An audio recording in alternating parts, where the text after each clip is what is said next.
distinguished guests, esteemed faculty members, and participants.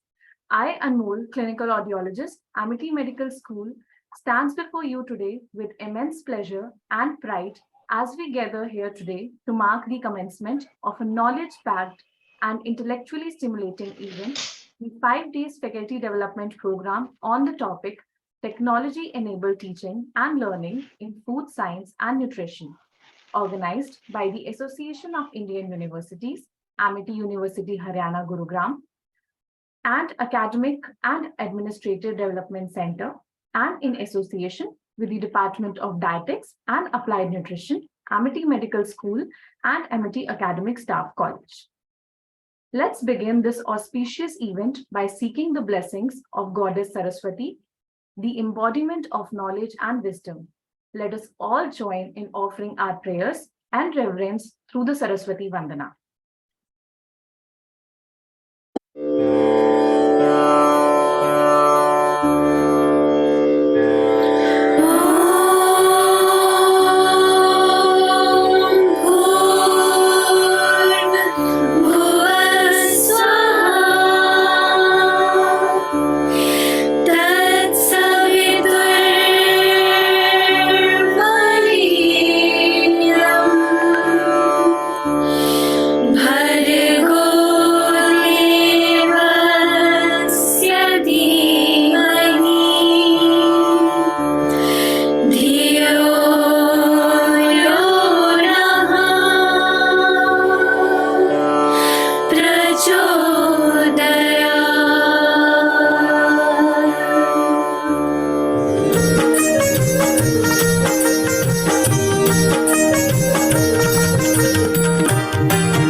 Thank you. The field of food science and nutrition is ever evolving, and embracing technology in education is imperative to stay relevant and provide our students with the best learning experiences.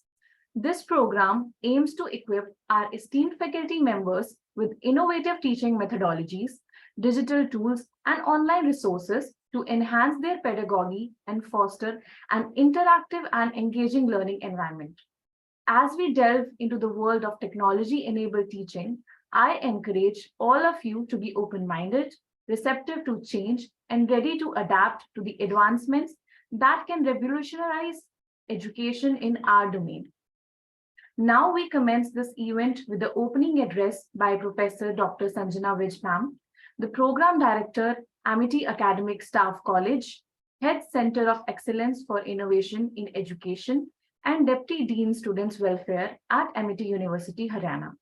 Professor Vij's dedication to academic excellence has been an inspiration to many of us, and we are eager to hear her thoughts on this progressive theme. Over to you, ma'am.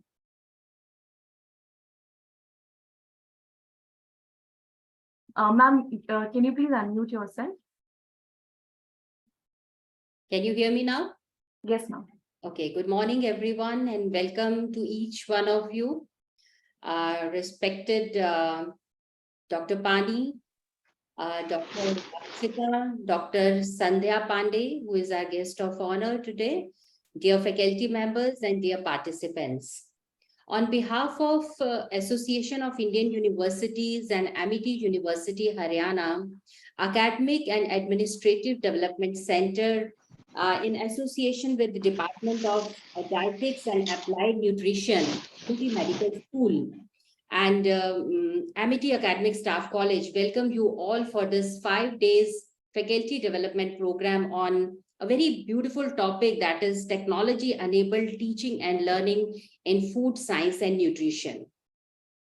Now, this FDP is very important, and the objective of this FDP is to equip teachers with the necessary skills to navigate the digital age and enable all of them to effectively integrate digital tools and technologies in various domains of nutrition science.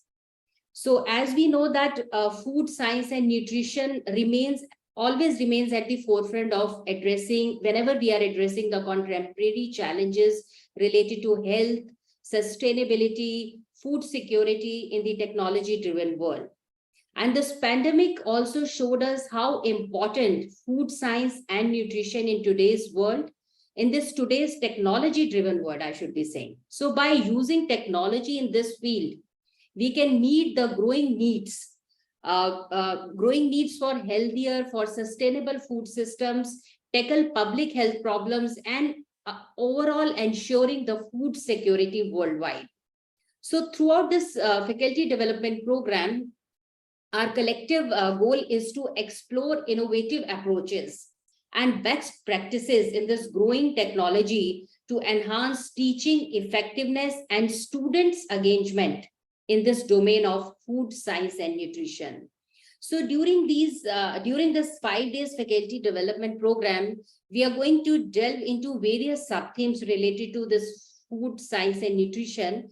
And those subtopics are related to ICT-enabled learning process, innovation in technology learning, food science and nutrition, different domains of ICT-enabled effective nutrition learning, and pros and cons of technology-enabled learning process. So this FDP is a holistic development of each one of you who are involved in this particular domain, and they are going to learn lots of parameters as far as technology is concerned. So we have very carefully drafted all the sessions which will be delivered by the experts, renowned experts, who will be sharing their insights, their experiences, and enriching all of us to embrace technology as a catalyst for the positive change in our classrooms. So I extend my sincere gratitude to Association of Indian Universities for their collaboration and their support in making this FDP possible. And Dr. Lakshita has taken lots of hard work to implement this particular program, because this is a joint effort with them. So I extend a very warm appreciation to all the distinguished speakers who would be taking the sessions in the coming days, and all the facilitators whose expertise will undoubtedly enrich this faculty development program, and definitely will enrich all the learners who are associated with this faculty development program.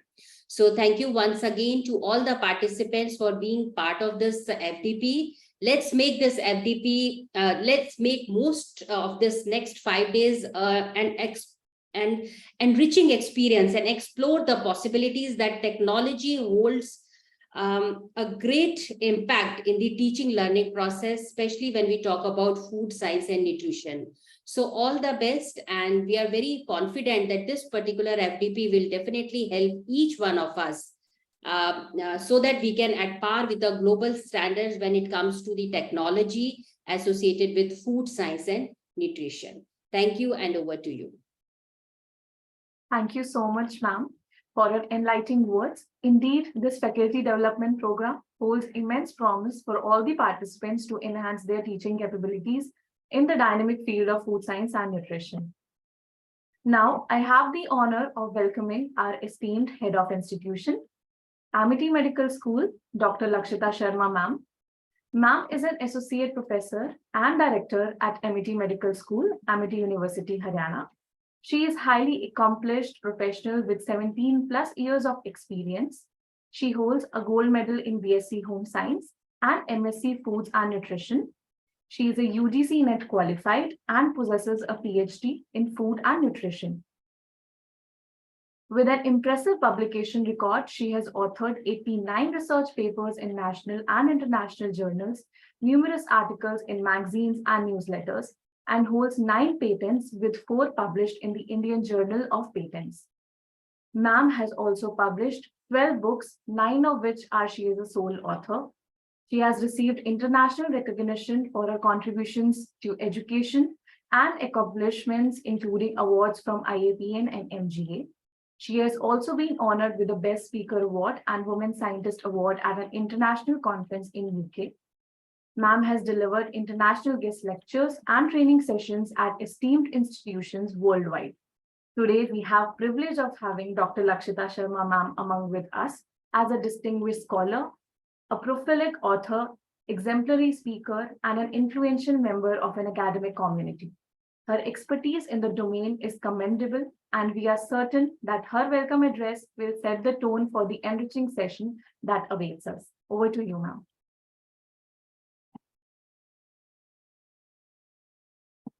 Thank you so much, Anmol, for such a brief and good introduction, and a very warm good morning to our esteemed guest, Dr. Amrendra Pani from AIU. We are very thankful to you, sir, Professor Sanjana Vij, Deans Directors at Amity University, Haryana, and our dear participants. I am taking an immense pleasure to begin a 5-day FDP entitled Technology-Enabled Teaching and Learning in Food Science and Nutrition. Now, technology is nowadays very important. It's not only making the pace faster, we are working faster, but also it is delivering to its best. In earlier years, we were totally dependent on the textbooks, libraries for acquiring the new knowledge or to even pass exams.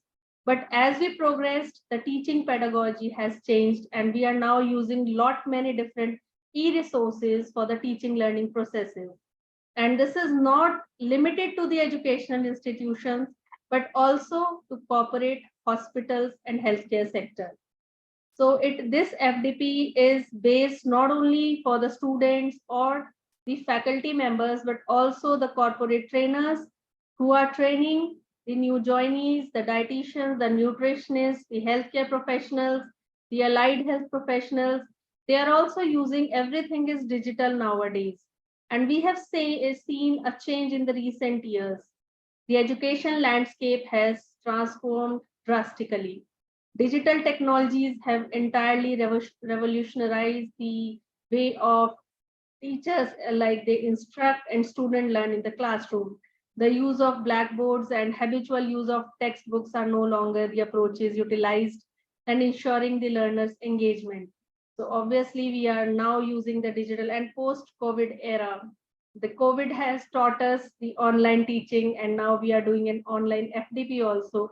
But pre-COVID era was totally in the physical mode. Everything we had to go physically. Now we can connect anyone sitting in any part of the world through the online system. And this is also an example of digitalization. And in every sector, we have seen the change. It is not only the teaching learning, it is not the students, it is the every sector. You take any sector, corporate sectors, banking, anything. It is based on now digitally. We are totally relying on the digital technology. So a revolution is there. Currently, the world is highly dependent on the technology. Every day we use our phones, we Google searches. It is all technology, that is digital technology, and it is being deployed in the classroom environment via combination of kinesthetic, visual, and auditory approaches. Technological devices has enhanced the cooperation and communication within and beyond the classroom environment. So classrooms are now well equipped. ICT enabled classrooms are there. We have smart classrooms. It is no longer that the teacher is writing or we are, showing the diagrams and by drawing on the board, but we can easily show them by the videos. This is I'm telling you in a simple language that we are doing. This is the basic thing which we are doing, but it is far more than that.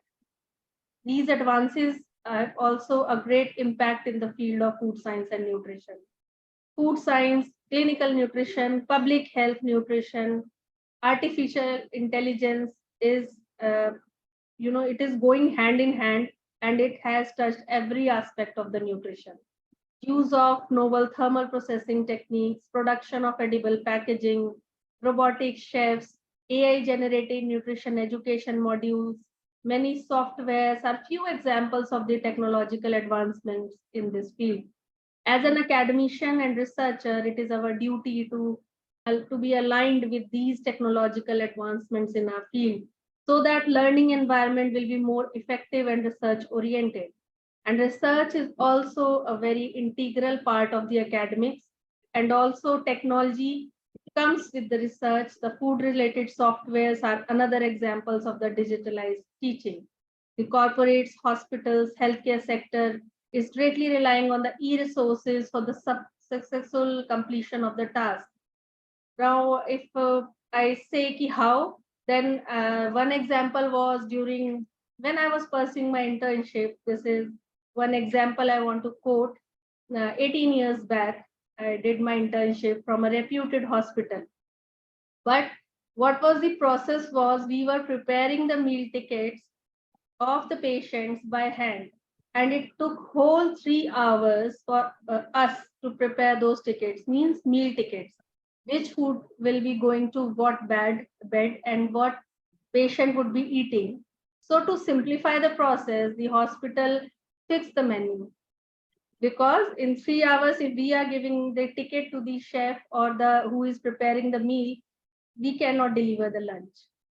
So what the menu was fixed, like normal diet, it was fixed seasonal veggie, dal, salad, chapati. If soft diet is written, it is fixed that khichdi and dalia will go.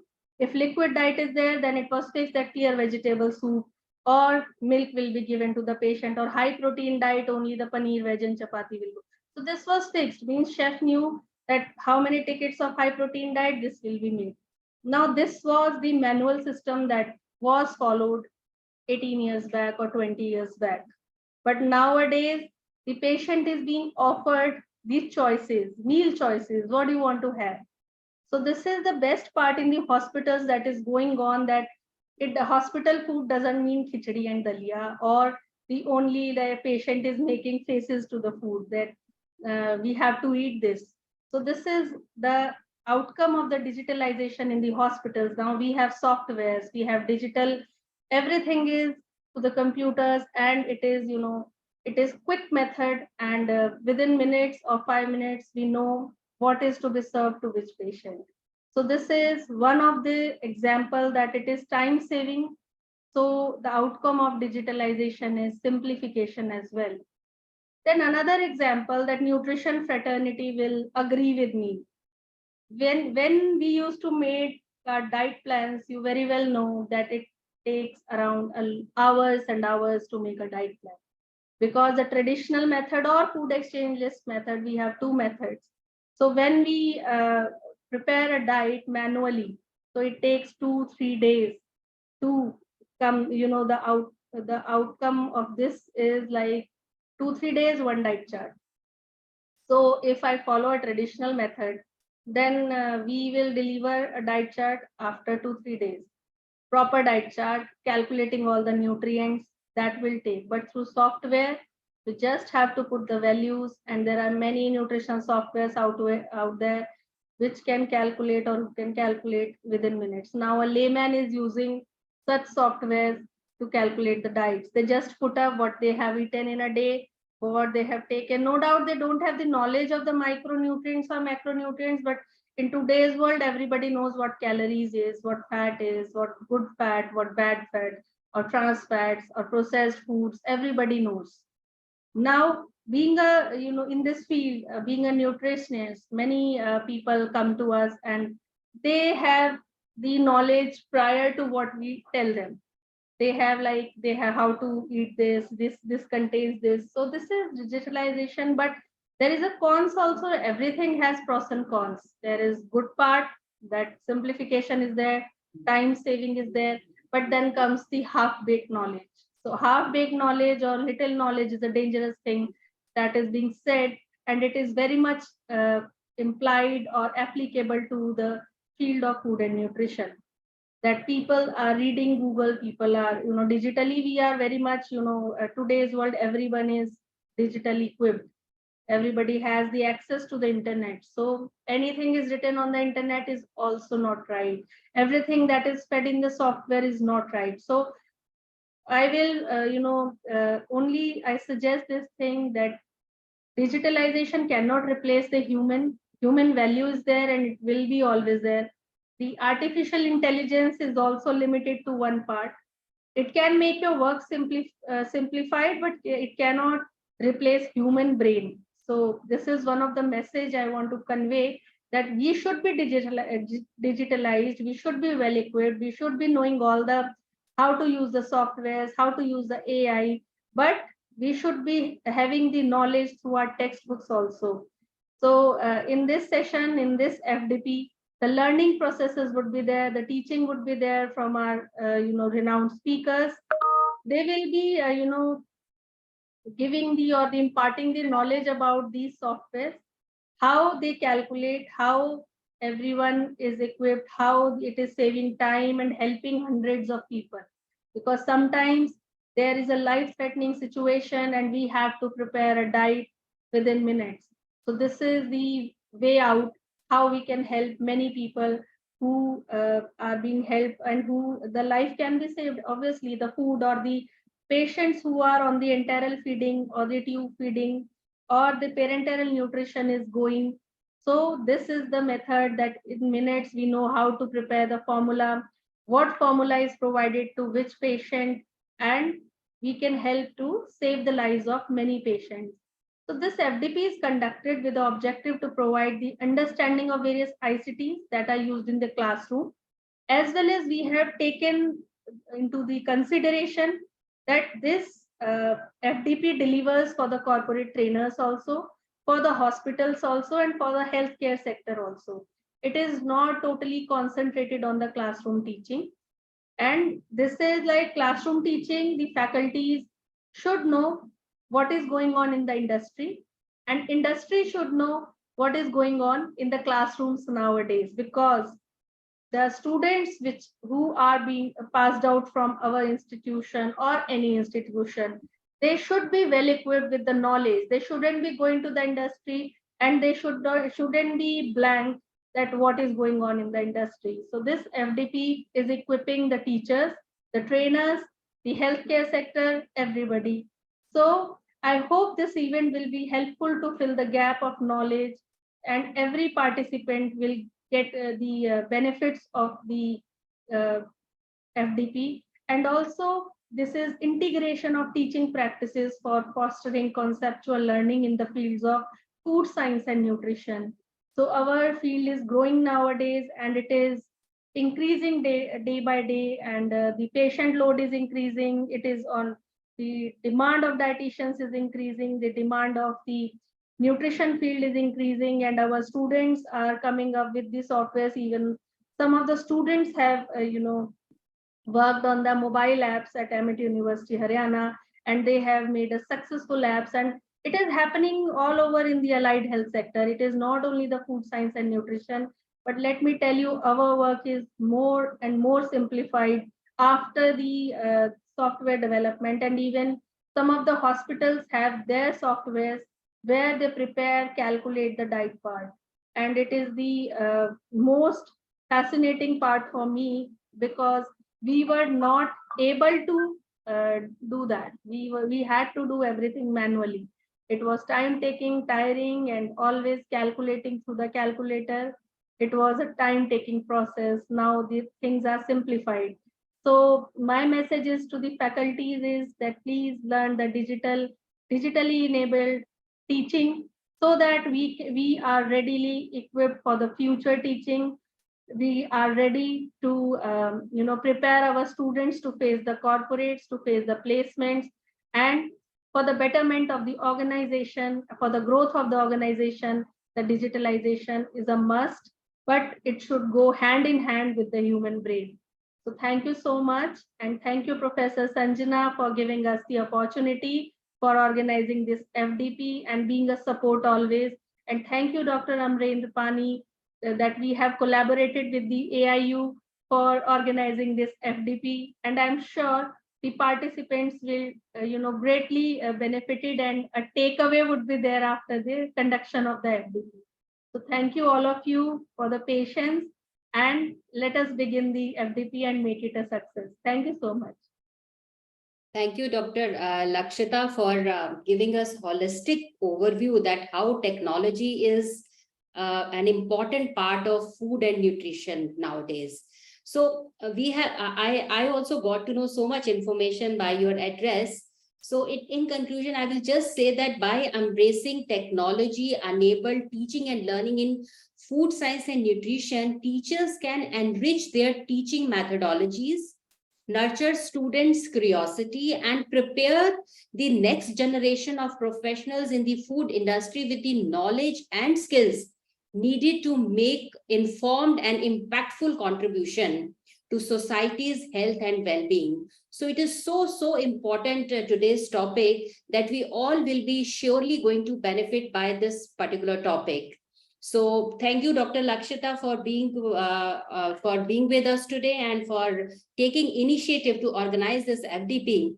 But I just wanted to tell you that before we decide this topic, I had consulted with Dr. Amendra Pani as well, that whether we can go for this topic or not, whether this is suitable as per the conditions of AIU or not. So lots of brainstorming also went on this particular topic. So once he has given his green signal, so then we have jumped to this particular topic. So I feel that this topic is really very important for the well-being of all of us who all are present here.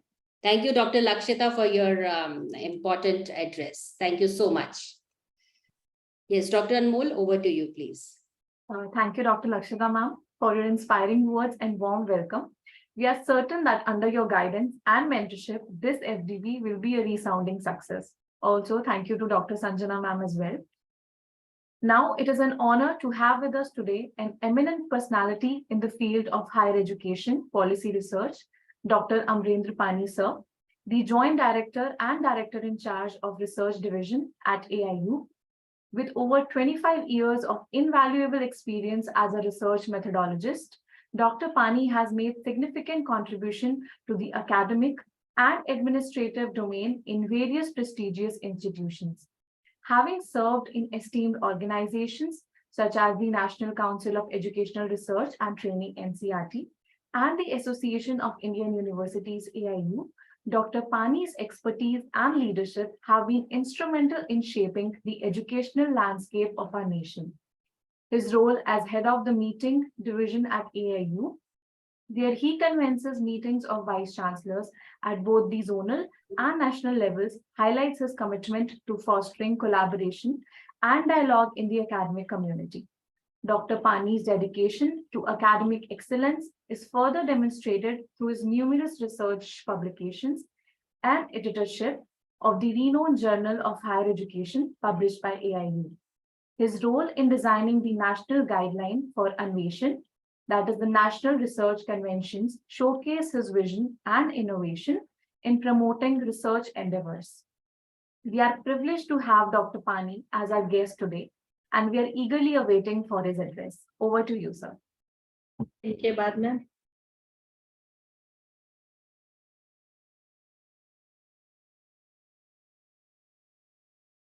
Sir, are you there? We cannot hear you, Dr. Pani. We cannot hear you. Please unmute yourself. Yes, I'm sorry, Yes. I was muted probably. Yeah. We can hear you. Am I audible? Yes. Yes, sir. Your voice I can't listen. And Yes. We Yeah, can am I hear you, audible? Dr. Pani. We can hear you very well. Okay, thank you so much. In fact, a very good morning to each one of you. Dr. Sanjana, Dr. Lakshita, dear delegates, those who have logged on to this program.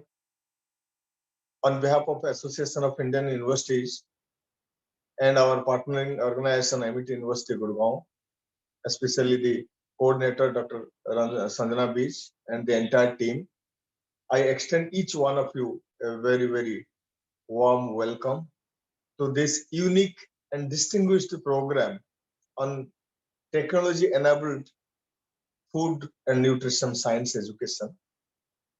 In fact, I give at the outset, I would like to give this credit to Dr. Sanjana for thinking of something unconventional, because earlier we were thinking to bring all faculties under one umbrella of giving them some sensitizing or training inputs on technology-enabled education in their respective domains, and using technology in their own domains. It was their responsibility. Our responsibility was just to train them on the broad aspects of technology development, revolution, and giving them some awareness about how the technology is growing, all these things. So I have only 3 major points to share with you. In fact, I'm not a person from the food and nutrition science area, nor a person from the technology area. In the last session, I had very vociferously raised my point that we are at the end of a technology users. We are the technology consumers rather than the creators of a technology. Anyway, having said so, my first idea is that we are in the middle of a massive scientific and technological revolution, and every day new dimensions of technology revolutions we are witnessing, and the technology revolution and adding to new technology has been the routine process today, and it has become one of the inescapable realities of the present times. And with the technology development, see, in the last 2 decades, if you observe the trend of technology development, we are really creating new histories. The vistas of education being opened in new areas of knowledge being explored, and all these things have been accelerated in a very speedy manner by the scientific and technological development. Why I'm saying that every day we are creating a new history. Look at the recent development of ChatGPT, look at the artificial intelligence, and of course, artificial intelligence is in fact a feature of the industry 4.0. But next level of a technology where it will make us to reach, we are uncertain about that. Today, can you imagine a student of engineering who is getting enrolled, who is getting admitted in the first year of a program of engineering? He doesn't know after 4 years what kind of skills will be relevant for him, because the skill set is changing very fast. Things are really changing very fast. So therefore, in creation, dissemination, exploration, and utilization of knowledge, really we are creating a new history. And history, my friends, please remember, history never gives a rebate and discount to anybody. Whether I was busy in nurturing my own children, whether I was busy in taking care of my own life, taking care of my own things, history doesn't count it. It never gives any discount. So the crux of the thing is that we cannot miss the bus. We have to catch the trends of technology, and we have to go with the technology. We have to keep pace with the technology development. Then only we can keep abreast of the changes, and we can make ourselves relevant to stay in the system. Otherwise, we will be slipped into oblivion. In fact, what has happened, if you see last 2 decades before, I do not think that food and nutrition science was such a popular area. Earlier, we used to say food for the stomach as food for the thought. If you make it reverse, food for the thought will come later, food for the stomach comes first. Bina khana bhajan nahi hote. So food and nutrition science as one of the growing area, increasing trendy area, has been evolving very fast, and many technology now we have witnessed in the area of food and nutrition science and technology. In fact, if the broader concept is that, like education for all, it should be food for all. Nobody should sleep in a hungry stomach, right? I was just going through a report of I had a sporadic glance over a report of the United Nations Conference on Trade and Development, UNCTAD. It has really aimed at making the world free of hunger and ensuring the food security for all by 2030. But how it would be possible catering to the food requirement of such a massive population of the world? Forget about a small country like India or any other country. Let's think about the entire world, because when the United Nations thinks, it thinks about entire world. So the aim is to ensure food security for the entire world population by 2030. How it could be possible unless we really inject some vitality to the area by utilizing or harnessing the potential of a technology, and especially the innovations coming in the area of food and nutrition science. In fact, if we look at the efforts of the food and nutrition science of area, 4 pillars, I believe, are going to be revolutionized by the technology. And they are, number one, first of all, genetically modification seeds. Now, this is one of the, see, a few years before, there was a concern regarding the genetic modification of different seeds and their utility or their usage. But today, all this apprehension, speculations about the genetically modified seeds have been settled. And now we believe that it's going to really help us. This was the first pillar that can be really well accentuated by or supported by the technology innovation in food and nutrition science area. Number one, genetically modification seeds, that is helping the agriculture system, innovating the agriculture system. Then methods of improving the soil fertility and irrigation quality, and whatever the technology we have been using so in the spread of this irrigation technology, and increasing food availability for the entire population of the world. All these things can be possible only if we take help of a technology. And for that, we need we have to start from the classroom itself, using technology, transferring the knowledge to our students, those who are the future generation, those who will be taking leadership in this area, in this field.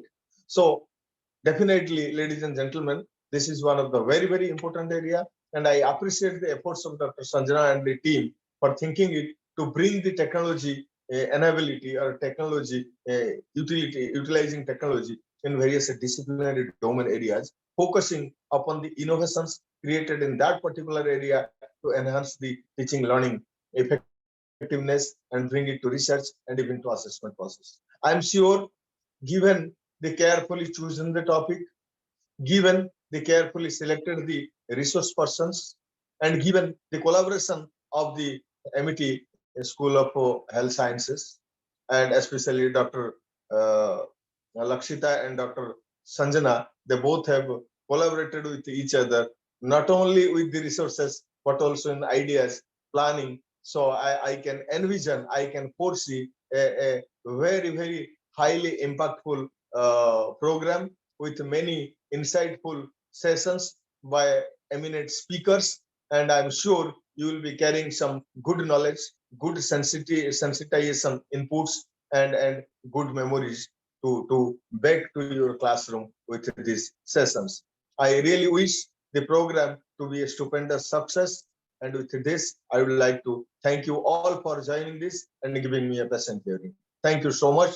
Jai Hind and Namaskar. Thank you so much, Dr. Pani, for your very kind words and giving your wisdom with all of us, sharing your wisdom with all of us. And you have rightly said that teachers need to be very, very well equipped when they are in the classrooms. So all the teachers need to be proficient in using all these technologies which are relevant to this food science and nutrition, as Dr. Lakshita and Dr. Pani was just discussing. So all these technologies includes like digital learning platforms, multimedia tools, virtual labs, and also like all kind of educational technology resources. So as Dr. Pani has just said, that by developing all these skills, teacher can create an engaging environment in the class, an impactful learning environment in the class by using all these technologies, so that all the students should get benefited and their academic growth and their future career should also flourish. So this is a very, very important topic which we all should be aware of. And as far as technology is concerned, that how technology is useful in food science and nutrition. We all are talking so much about that technology is very, very useful, but how technology is helpful in different departments and different domains is very important to learn. So in fact, this is a very new thing for all of us to learn, that how this department can utilize all these technologies when they are imparting their education. As Dr. Lakshita said, that while preparing their diet chart, how technology is useful, that within seconds they can prepare their diet chart. So I think this is a very, very relevant thing today, which we are discussing. We have our guest of honor today with us, Ms. Sandhya Pandeji, who is from Medanta Hospital and who will be discussing more on all these parameters. So looking forward to listen to your insight, Ms. Sandhya. Thank you so much, Dr. Pani, for your words. Dr. Anmol, over to you, please. Thank you so much, ma'am. Thank you, Dr. Pani, for your insightful address. Your vast experience and knowledge are truly commendable, and we are looking forward for this session with you. Now it is time to welcome Dr. Gaurav Bhardwaj, Associate Professor and Head of Optometry and Vision Sciences at Amity Medical School, to brief us on the technology enables learning. Over to you, sir. Thank you, Anmol. Thank you, Dr. Lakshita and Dr. Sanjana, for inviting me for this. And I thank Dr. Amren Pani also for supporting Amity in organizing such faculty development programs. So I just wanted to say that technology is playing a very important role nowadays, especially in health sciences. Now, earlier, we used to teach with the normal teaching to aids like blackboard and chalk. So that was the age, but now the things have changed. After COVID, things have changed drastically. So not only, like Lakshita has said, making a diet plan in the health science is changed a lot in the hospitals. But when it comes to the teaching, the student teaching a batch of 30 or 40 students for a faculty to make a diet plan and monitor one by one is very difficult manually. If we want to do it, takes lots of time, which technology has made it more easy. We can just give assignment to make a diet chart to all the students, and teacher can monitor using AI based tool, or various softwares are there, and we can even have the assessments online. So that is the best thing which teachers are going to be learning in this FDP, which is there. Like, learning only is not enough. It is also important to teach how the teaching is changed, because and faculties also has to upgrade themselves regarding the newer technology which is coming, which is added in the teaching, like LMS, which is being implemented in Amity also, and most of the universities are working with LMS. We can give assignments, we can do lots of things. Even the practicals also are now available online also. When the labs were closed in COVID, we have improved. Lots of practical work also is done on the ICT mode. So their student can do practicals, lab-based practicals also using certain softwares where they can just put their inputs and get the predicted results. So for that, lab work is also become more easy for a student, which they can do it their home also. When they are doing in lab, that is there. You cannot replace the learning which is there in the labs, but the learning can be also like at home also, student can learn better. And in the based on ICTs, even the practical trainings which we are giving, like clinical setups, most of the time hospitals may not allow a student to design a diet chart directly for the patient. When they are going in the hospital, they just observe. But when in the clinic or in the college, we can just give them assignments of making a diet chart. Faculty can correct them easily. The monitoring is becoming more easy. Learning is changed. Each student can be monitored easily on their progress, how well they are doing. The marking system also is becoming more easier now. So every faculty has a different role nowadays. Earlier, we used to have textbook, which were only we have to go in the library, read the textbooks. Now textbooks can be shared also. And there are lots of information which is available for the students. So teacher has a role of facilitator rather than knowledge delivery. So that role is also changed. So teachers also has to learn new skills every day. And every day we are coming up with the newer technologies are coming, all technology people are coming. AdTech is the area which is now booming up like anything in the, and it is there in all the professions, like whether it's in nutrition, whether it's in optometry, whether it's in audiology. So every field, even in the surgical fields also, in hospital management also, the new things are coming up. In the management, in hospital management, like Lakshya ma'am has shared, that dietitians are now need not to make diet chart for each and every patient separately. They just make it, and they can monitor also, okay, what is being given to the patient. Because sometimes what diet is being prescribed may not be given, so they don't have the follow up on that. But now the softwares are there where they can just see which patient is being given what at what time also. Even the time also they can monitor using these technologies. So technologies are getting updated, and this will become more and more user friendly also. If we don't know how to use those technologies, we will be left behind. And we have to teach all this to our students also. So we have to keep updating our curriculums also accordingly, because industry is there to support us, and industry is always far more advanced as compared to the teaching and academics. Because until unless industry is collaborating with us to teach the newer technologies, the students, the curriculums are taking time to update. So we as an academician also have to attend such workshops and faculty development programs to update our knowledge, because books are fixed. Books were written at a time, and till the time the next version of that book will come, the technology will change a lot fast more.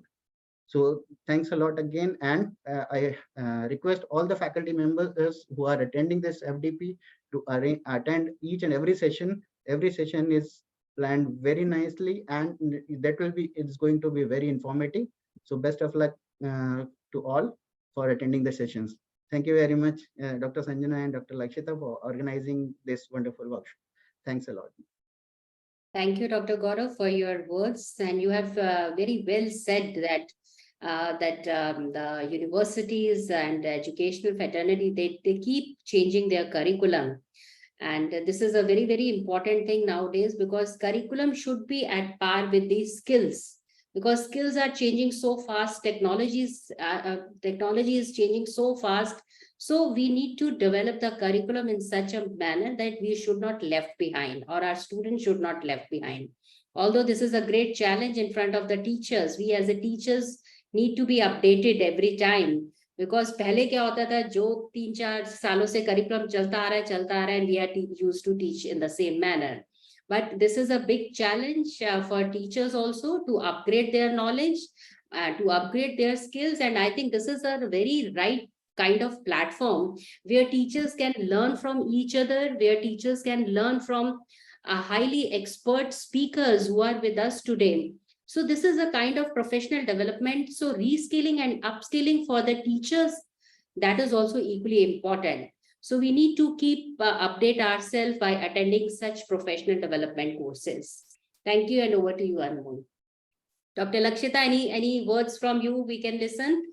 Thank you so much, Dr. Gaurav. And very rightly said, as an academician, we need to be very much at par with the digitalization that is going on outside. And we are using the ICT classrooms. We have smart classrooms. We are teaching the students through PowerPoints, through videos, through many case discussions, through many other methods that help the students to learn faster. Like if we want to teach dialysis, so we show a video rather than theoretically telling them and they don't understand what we are trying to say. Or if we have to place for the tube feeding, that also we can show them through the videos that are already made, or some of the videos are made by our students also when we go to the villages. This is the impact of digitalization, that villagers, even the rural area, the community work that we do, they also understand through this mode. So thank you so much, Dr. Gaurav, and we now welcome our guest of honor, and over to you, Anmol. Please introduce her. Thank you so much, ma'am. And thank you, Gaurav sir, for your enlightening words. We are truly privileged to have the opportunity to hear from you. Now we are honored to have with us Ms. Sandhya Pandey, the Chief Dietitian and at Medanta, the Medicity Hospital, Gurugram. As our guest of honor, Ms. Pandey's expertise in the field of nutrition and healthcare is exemplary. An MSc in Food and Nutrition, PG Diploma in Population and Health Management, and a certified diabetes educator. As the GM and Chief Clinical Nutritionist at Medanta, the Medicity Gurgaon, she boasts over 24 years of experience in esteemed hospitals like Apollo, Max, Columbia Asia, and Fortis. She is an honorary executive member of the Indian Association of Parenteral and Internal Nutrition Delhi chapter, as is well versed in crafting manuals, guidelines, and SOPs for nutrition and dietetics departments. With certification in ISO, auditing, and advanced clinical nutrition courses, she has actively participated in numerous national and international conferences and media engagements. We are eager to hear her thoughts on the use of digital technology in clinical nutrition and its applications in hospitals. We welcome you, ma'am, and over to you. Thank you so much. I am humbled with that introduction. And at the outset, let me thank Dr. Lakshita and the entire team of Amity and all the dignitaries who have got me on this platform. It is always very good to connect with academicians and share this side of the story and tell how we want things to happen and how are we managing things here. And that helps us upgrade, evolve, improve gradually. And what a wonderful topic, Dr. Lakshita, you have taken. Actually, the last 2 years, or should I say 3 years, when COVID came in, this was the time when we were all shaken up. And when everything was closed and everybody was told to stay at home as healthcare providers, we were not supposed to be doing that. And as dietitians, while everybody was thinking about doctors and nurses, the dietitians had to find out ways of talking to the patients, understanding the nutritional needs, planning the diets. And I remember when the first patient came in the COVID positive patient came in, they said, what to do now? And while we were on digital media, and thankfully, I was at Fortis at that point of time, we had our HIS and we were not fully utilizing the technology at that point of time. We had technology earlier as well. And the thing is, how many of us are using technology in its totality?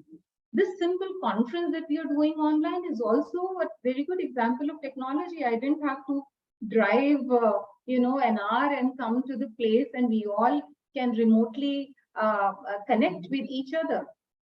So I think technology, usage of technology, how important it is well known to us.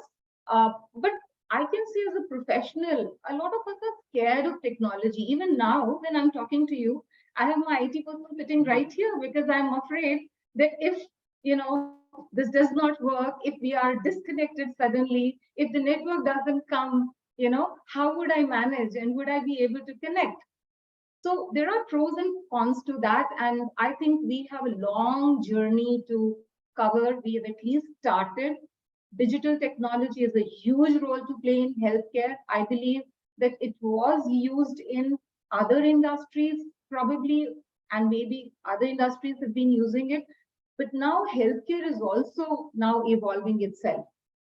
We have, if I talk about Medanta, and I represent Medanta Hospital, which is 1150 bedded hospital. It's a huge hospital. One cannot function. In fact, imagining processes, compliances, monitoring, and by just clinical nutrition, if you talk about the interdependencies of various departments on one another, is impossible if we do not connect digitally. And we have a full-fledged IT department which thinks of solutions, and we have to constantly be talking to them. If I talk about clinical nutrition department, and I'm going to talk about in my presentation in a systematic manner as to how we have been, because, theoretically, we all understand how important it is, but probably I'll try to show what we have done. And, a few of you who are there, and maybe when you talk to your students, you would be able to help them accordingly. I will be, but it's a constant stage of evolution. Now, what happens is a lot of us are still, as dietitians, when I started giving consultations over, a video consult, as we say, I feel that I'm losing that personal connect. Okay.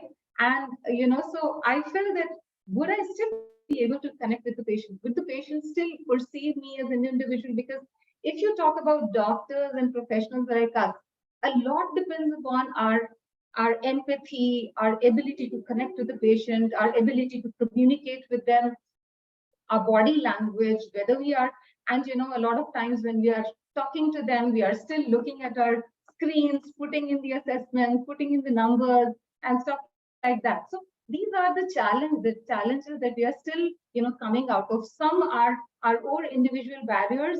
And with all respect to our doctors community, I know of our very senior colleagues and doctors who are there are still not that comfortable dealing with technology. But I am glad that now in academics, when you are introducing it right, when an individual is learning, you then say that, okay, it is a part of it. It's not something that you are taking from outside.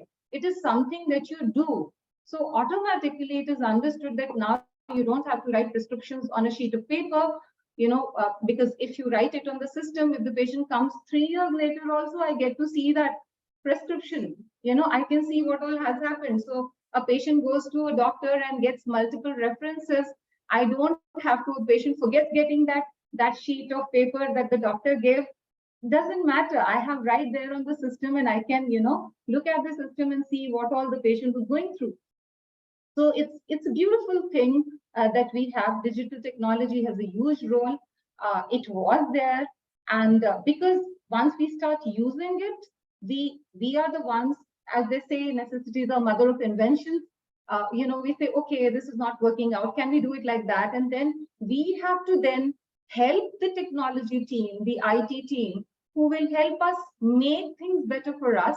And the more we interact with each other and the more we tell the industry what we want, we would be in a position to make it user friendly and use its full potential. And most importantly, I think all of us, I would say, I don't know whether I should call myself a generation back person or not, but yes, we are the ones who have to probably start changing our mindsets towards it. The younger lot is still so much on social media and they are, glued up. I still like to use read my book, which is hardbound, and, rather than looking at but my daughter started reading Kindle right when she was in class 2.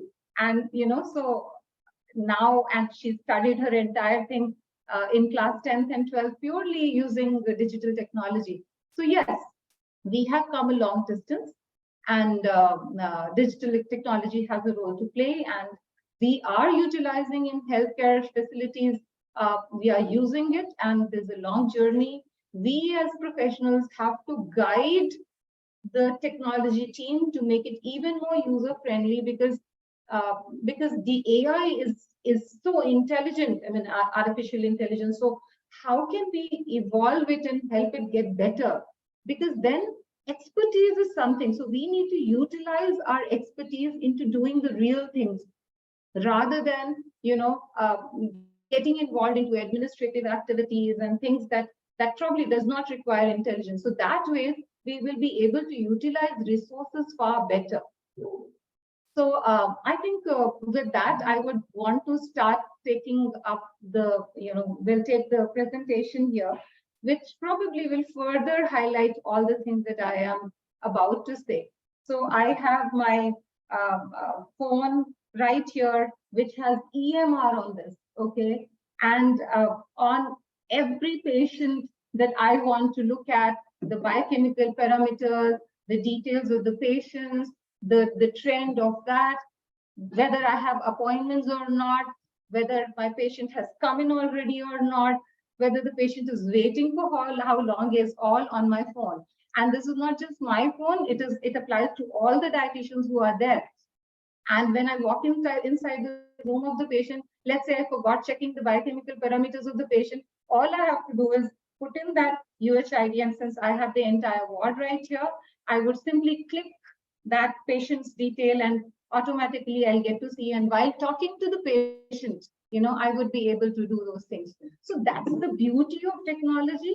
But yes, we need to be having a wonderful network system. And as India, as a country, I think a lot depends on that background also.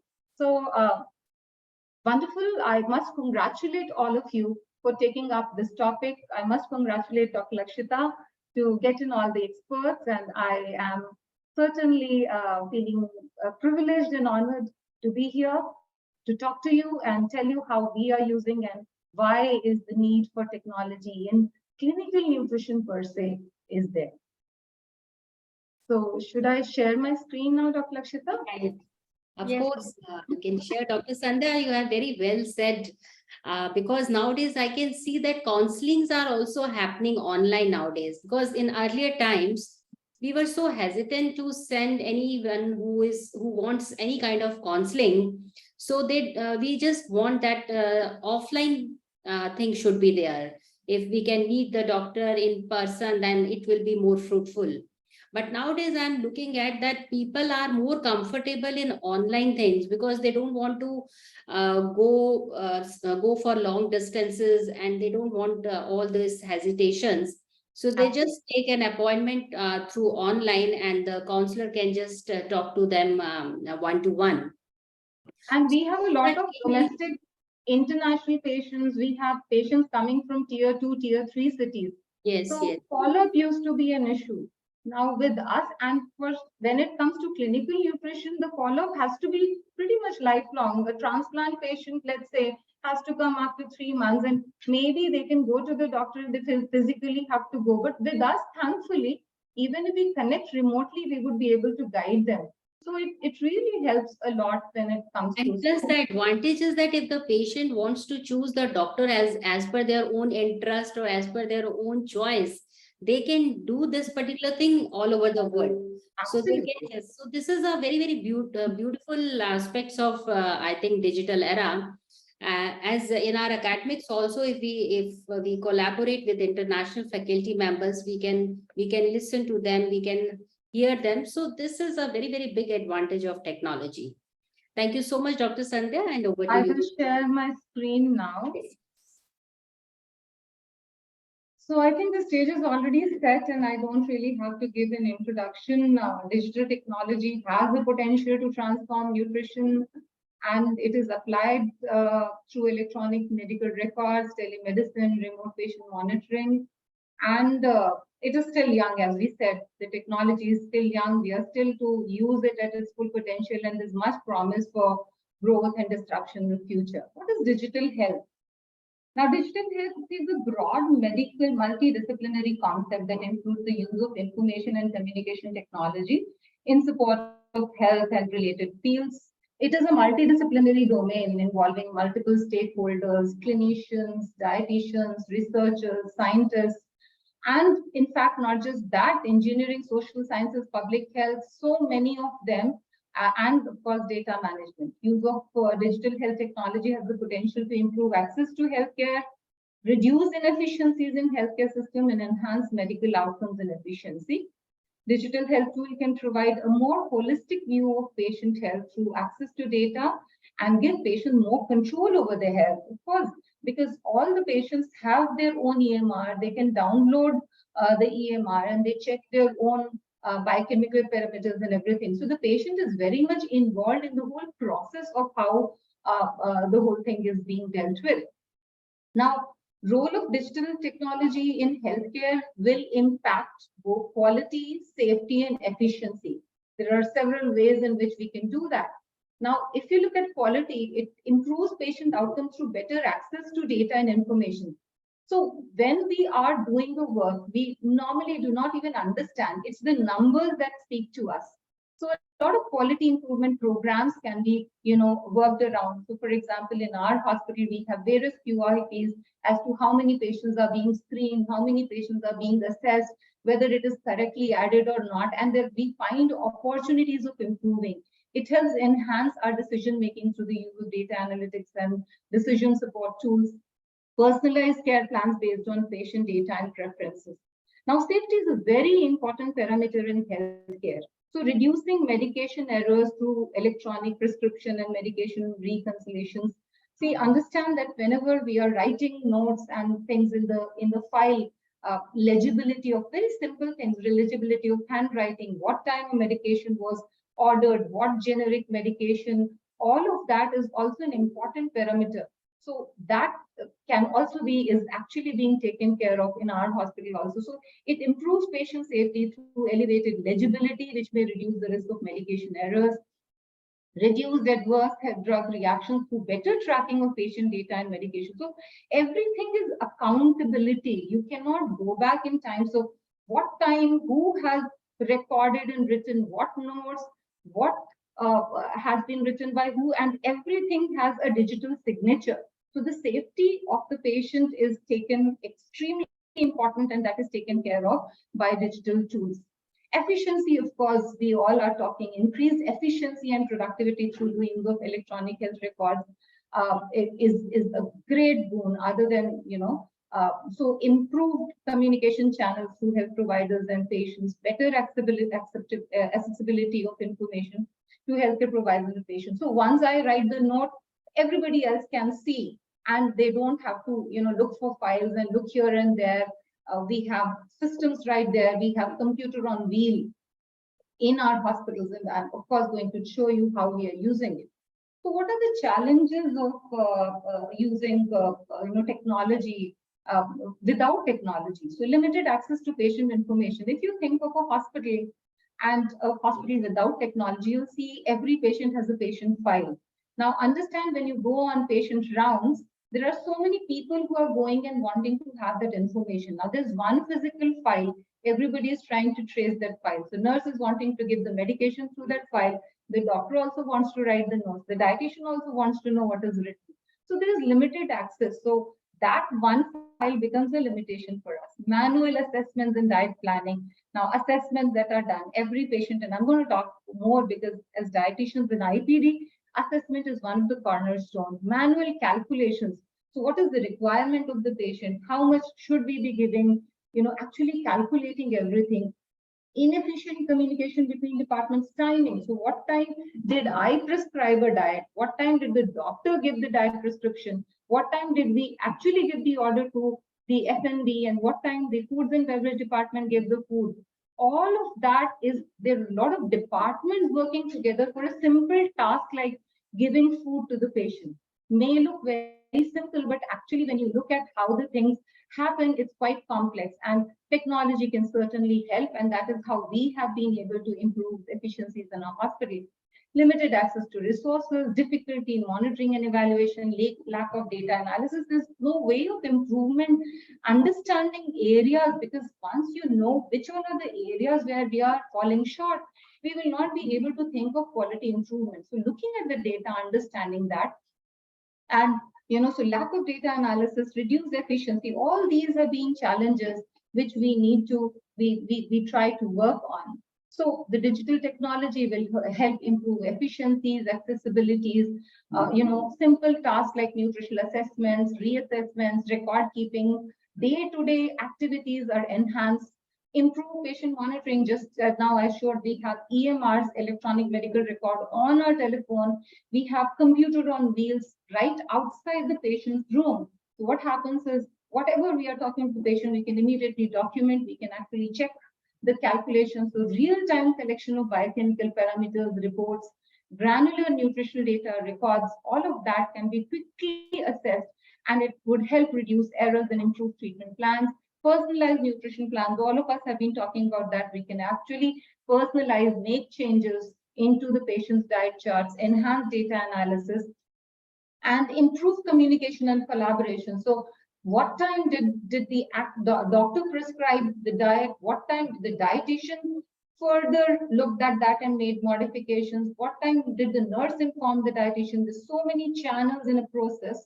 And to define the process and then communicate to everybody, fix accountabilities, because to improve efficiency, you have to fix accountability, and that's when you would be able to improve if things are not going the right way. And then, of course, interdepartmental. So whatever I write in my diet prescription can be checked and seen by everybody involved, whether it is nurses or whether it is doctors, or my diet planning can be seen by anybody in my food and beverage department and really helps to collaborate. So automated system for ordering and tracking food and supplements can streamline workflows and reduce the time and resources required for manual process, allows dietitian to focus on patient care instead of administrative tasks rather than, calling 10 people and telling what is happening. It is made life easier and provides real-time nutrition monitoring and analytics. So thus, in effect, it helps improve patient clinical outcomes. Now, we all know that malnutrition is a major challenge, especially in hospitals. Here, my focus primarily would be inpatients, hospitals, and we know that when the patient is hospitalized, malnutrition is affected, is associated with adverse outcomes, including depression of immune system, impaired wound healing, muscle wasting, longer hospital stay, higher complications and infection rates and mortality. And it affects between 20 to 25% of hospital inpatients on admission, which further declines expected during hospitalization. So, and unfortunately, malnutrition is often overlooked, undiagnosed, untreated in hospitals, and this can lead to missed cases of malnutrition and delayed intervention. The high prevalence rate of malnutrition in hospital setting indicates that such negative outcomes as longer hospital stay, higher complications, infection rates and mortality would be highly prevalent also. And how can this happen? Malnutrition, hospital inadequate nutritional intake can happen because of multiple reasons. Inadequate screening, because the screening is usually done by nursing or non-dietitian, followed by assessments, whether it has been documented or not, whether it has been communicated or not, limited nutritional education and training, inappropriate prescription or administration of medication, insufficient access to nutrition food, lengthy fasting periods. All of these are reasons for malnutrition in hospital. And understand one of the major things is poor documentation and communication, where technology comes into picture. In fact, all these problems, all these challenges that I've enumerated here can be addressed by digital technology. And to a major extent, we have tried to cover those in our hospitals. And I think a lot of hospitals have also looked at that. It can actually help us practice evidence-based nutrition, because what we have done is we have put checks and balances. So whether it is, putting the guidelines on the screens, whether giving alerts to them, so there are various tools that we are using to ensure that all the dietitians, there is standardization in our care, and all the dietetics team or all the people involved in the patient care, nutrition management follow those practices. Now, see, there are some studies that have been done, and you can see that making nutrition management scientific, objective, and simple with help of technology. So there are various studies also which have been done, and you can see that they also have concluded, as you can see in this study, it says that significant number of hospitalized patients have alterations in appetite and function of gastrointestinal tract, calculating the calorie goals, prescribed proteins to be delivered in a finite amount of water at a certain rate. So there are patients who are at risk of malnutrition, they have fluid restrictions, they have restrictions because of various disease conditions. How are we managing that? By using, and in this study, they have used a software called iNutrimon, and in that they have shown how it has helped screen the patients at risk of malnutrition, formulate a plan, monitor and manage enteral nutrition of patient by calculating calories. So again, a very interesting study. This also is a study which shows nutritional management practices, critical care in tertiary hospitals. And again, they were able to do the study because a lot of data you can skim through a lot of complex data as per your requirement and identify the problem areas and work on that. Use of software-assisted monitoring and prescription of feeds in improving the delivery of nutritional tertiary care ICU. And majorly in ICU, it is very important for us to actually calculate the calories and see whether the calories have been delivered to the patient on day-to-day basis, because that would show how much is the calorie deficit. And this study also goes on to say that the results of the study indicated that computer-assisted delivery of nutrition helps in reducing underfeeding in the ICU. So, some studies I thought I'll be sharing with you all to show how, technology has helped and people world over are utilizing. In this study, they actually compared which nutritional assessment tool was better. They actually saw Nutrix scoring, which is used in ICU, nutritional screening, NRS 2002, SGA for nutritional risk assessment, and seeing whether these could be correlated, predicting the ICU length of stay, length of hospital stay, and inpatient hospital mortality, all of which was made possible because of the use of technology. Otherwise, it's almost impossible to actually do that. Not just that, now that was the clinical angle of how nutrition, the technology can be used. A major aspect of the IPD management, inpatient management, is food service delivery. Because here in hospitals, patients are living in hospital. They stay in the hospital, and it is our responsibility to ensure that we are going to give them the nutrition that is required. Okay, so the dietetics department and foods and beverage department work hand in hand. So we prescribe the doctor, dietitian plans the diet. Now, the planning is useless if that particular food is not delivered to the patient. And that is why technology is very important for that management also. So meal ordering systems, digital menu planning, then patient identification. You need to ensure and make sure that the right food is delivered to the right patient as per the medical requirement. So patient identification. Now, JCI's IPSG goal, the first goal for Joint Commission International is right patient. So patient identification, patient UHID, patient's name, all of that is easily managed when we are using technology, and I'll show you that also. So patient identification, diet label, what is the every tray that goes to the patient has the entire label, meal type, barcoding. Now, we still don't have barcoding in our hospital, but we are planning and working in that direction. Patient meal planning, profiling. The patient this time came in and said that I have food allergies with mushroom, I'm allergic to lactose, or I'm allergic to gluten, or intolerant to gluten. All of that once recorded in the patient detail. When the patient comes back again, we can access that record and then accordingly plan. So, and sometimes the preferences also, patient says, oh, I haven't eaten this ever. And if we can allow those things as per the medical requirement, we probably will take care of that. Not just that, now imagine if 900 patients in our hospital in a month, about 10,000 meals are delivered every month.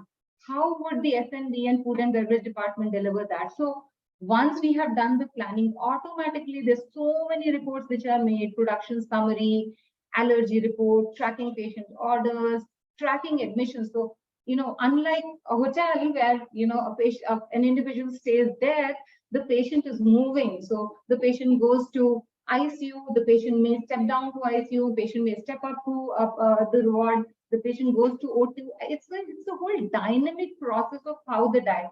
So the patient who comes on a normal diet may be made nil orally. Then after 6 hours, we start with clear liquid, and then we move on to soft and normal. All of that is happening. So much of coordination is required. So technology can really, and if we are using technology. So the application, which is the real thing, is EMRs. Like I showed, we have EMRs on our handsets. We can look at the patient record. Even when I'm sitting at home, I can actually check something if a patient calls me. Nutritional assessment tools are there. We have diet planning software. We monitor patient intake, nutrition support algorithms, so we put in everything and we see how can we get various solutions. Digital support systems, data analytics, and research. All these are the things that are the application. Research is the major area where we can use technology in our hospitals. So we have to look at the information architecture, and I've been talking about it. Patient data management.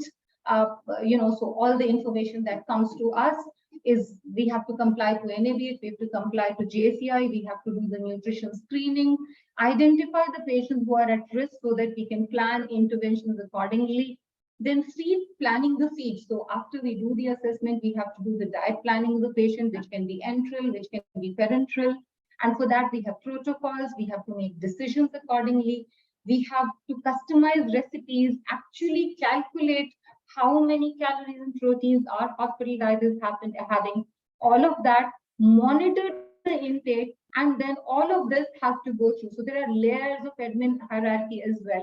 And if we have multiple software, for example, in my hospital, I have DietSoft, which is the planning software. We have HIS, which is actually the hospital information system where all the clinical data is there. We have the EMR, which is there on the handset. All of that have to be connected to each other. So nutrition care documentation, increase in compliance, implementation, all of that is made possible by digital technology, and I can't even imagine. So now I have kept some screenshots, and I know I can go on and on talking about it, but I thought I'll give you a little glimpse of how things are. So look at this. This is a screenshot of my inpatient. So this is, you can see that every dietitian is given a UHI, a password, and basis that the dietitian can actually see which nursing unit she's looking at, and she can go in and see the entire list of patients, the patient is admitted under which doctor, which medical service. We can navigate through all of that. And as you can see, the patient is, we can actually see if the patient came in the OPD, we can actually see what all the doctor prescribed during OPD. We can also see the previous admissions. So if the patient was admitted earlier time, we can actually go and look at the discharge summary and stuff. And if you see on the top panel, these are the various biochemical parameters, clinical notes, which medications have been indented. Everything is there on the screen that the dietitian can look at. Because for a dietitian to do her management, it is important that she looks at what everybody else is doing. So, and we don't have to, actually struggle with the handwritings of the doctor and struggle with the medication. So all of that is also addressed there. Now, quickly taking you only to the clinical nutrition and dietetics, and I'll focus on that. You see, we have a lot of assessment tools. You can see in our hospital, we use adult nutritional assessment tool, which is NRS. Now, my nurses do the screening of the patients, which is MNASF, and that also is online, so I can look at that screening score.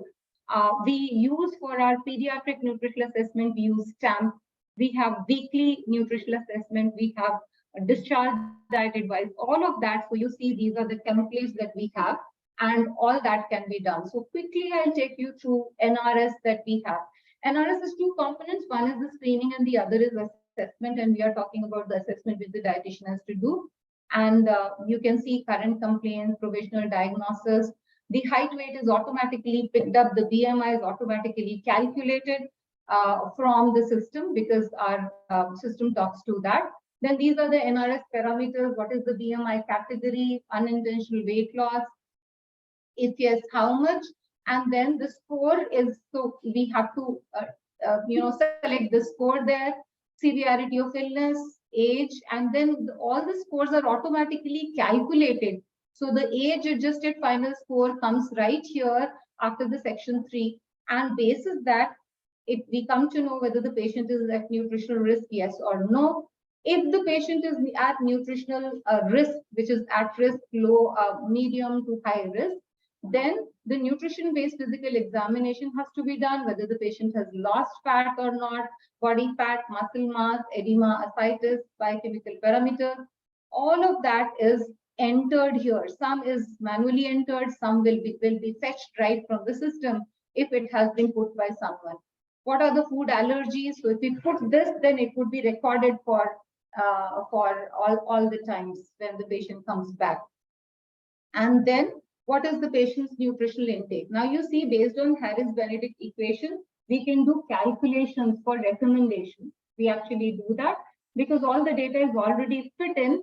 You can see the basal energy expenditure, actual energy expenditure, all of that is automatically calculated. So we have a choice whether we do the calculations based on Harris-Benedict or we can use calculated age adjusted. So you know that a lot of times we have to do adjusted body weight or we have to do ideal body weight. So we can actually select the weight, what is the basis. And when we calculate the amount of calories, so for example, 25, 30, 35, it automatically calculates the energy requirements here, which becomes a basis for the planning. And then we have to give whether there's food restrictions or not or any other detail that we want to do. And then we must ensure that we guide the patient, educate the patient. So what is the patient and family education? We have to document that as well. All of this is documented, and because we write it, the dietitians have to ensure that they do that, and it is finally signed. And you can see the nutrition care guideline is dependent upon the scoring of the patient. If the patient score is less than 3, and this guideline comes after every this thing. So a dietitian can always look at it and accordingly do the needful. So there are a lot of alerts that are there. And this is how the whole thing will look like. It actually, once you've recorded everything, you can see everything. And my doctor or anybody who's looking after the patient gets access to this, and they would understand what is happening with the patient, what is the current score of the patient. And this is the nursing nutrition score. So we also get to see the nursing screening score. You get to see what is the dietitian score, what is the patient recommendation. All of that is accessible to everyone. Once the patient is assessed, we need to do the reassessment of the patient basis what is the scoring of the patient is. Now that is also important because that's actually monitoring, and as you can see here again, what was the recommendation of the patient, calorie recommendations and protein recommendation, previous day's intake, and whatever we feed in is automatically calculated here, whether the goal is achieved or not, what is the intervention that has been done. Now, if we have prescribed any nutritional supplement or not, all of that is picked up. And this, these are the ways we are actually putting it all in the system. And this is how it comes on a screen. So once we've done the assessment, we've done the reassessment, like I told you, there is diet planning, which is a very important and integral part of what the dietitian has to do in a hospital. And we have this called DietSoft here, and this DietSoft is a very intelligent system that is actually, you can see place order, modify order, various orders, viewing sticker, requested stickers, TL. So this software also talks to the nurses. So if the nurses have to make an order, how can they do that? And multiple reports that have to be generated after that. This is how the diet planning sheet looks like. And you can see it's quite a busy slide. And the entire detail of the patient shows right up on the top panel. What is the bed number? What is the patient ID? We don't have to worry on that. Date of admission, who is the admitting doctor, what is the billing group of the patient. And we have to then further various automated system where the dietitian has to select what are the specifications. And you can see we have to put in allergies, dislikes. Nutrition supplements are automatically, if we have prescribed it in the HIS, comes here. And the entire diet planning here is also auto-selected. So, once we put one thing, automatically the entire diet planning comes here. Okay, and this is how the whole preview looks like. You can see for example, what is the diagnosis of the patient? If there is an allergy or dislike, that would come. Was there any nutritional supplement? How does the diet look like? Were there any preparatory or delivery instructions given to the patient or not? Okay, so that, now once we've done the planning, you can see patient categorization and detail. Now you can see, we can actually see which all patients are at risk of malnutrition, which all are not at risk. You can see a lot important parameter for the dietitian is to ensure that the patient gets discharged diet advice. And all those things have to be, so the categorization is there. Everything is right there on my screen while we are doing the plan. Not just that, we also need to know, so there are protocols that we need to follow. We need to ensure that the patients who are getting discharged have to be given discharge advice before they go. The patients who are at risk, their notes are put in their reassessment is done repeated routinely. The patients who are admitted are assessed within 24 hours. So beyond that, which is turnaround time, every patient, because the systems are talking, the diet software is talking. So we get alerts for those documentations if it is not done on the system. So there are various other alerts. For example, the very important biochemical parameters like sodium, potassium, albumin, all of that comes on my sheet of planning. Okay, so if the patient's sodium is less, hyponatremia is there, I'll have to probably look at fluid restriction. The potassium is high, albumin is low, I will have to do that. Food-drug interaction is a very important thing for us. So if the patient is on acetylcholine or warfarin, The patient came in, the patient was not on drug. Now the patient, things can happen throughout the day. So as soon as the nurse indents a particular drug, that food drug interaction, there is an alert that comes to us. If the patient is an anti-diabetic drug, that alert also comes to us. All these alerts come to us so for us to make our diet planning error-free, because there are always chances for us to make errors, right? Nutrition intake monitoring, and you can see here, now you can see all the entries that I'm making on the HIS actually is showing, and there is a report that is generated, and you can see the monitoring, that how much was the recommendation, how much is the patient taken. So the calorie intake is also, I can see in one snapshot. So this was the recommendation and this is the intake of the patient here, and that comes in the form of report. So not just that, like I was saying, it is important for us to look at the data analytics and, to ensure that people don't do error, are they doing, not doing. And a lot of what we do will depend upon the input that we have got. So so the dietitians are also doing audits on the floor on a regular basis.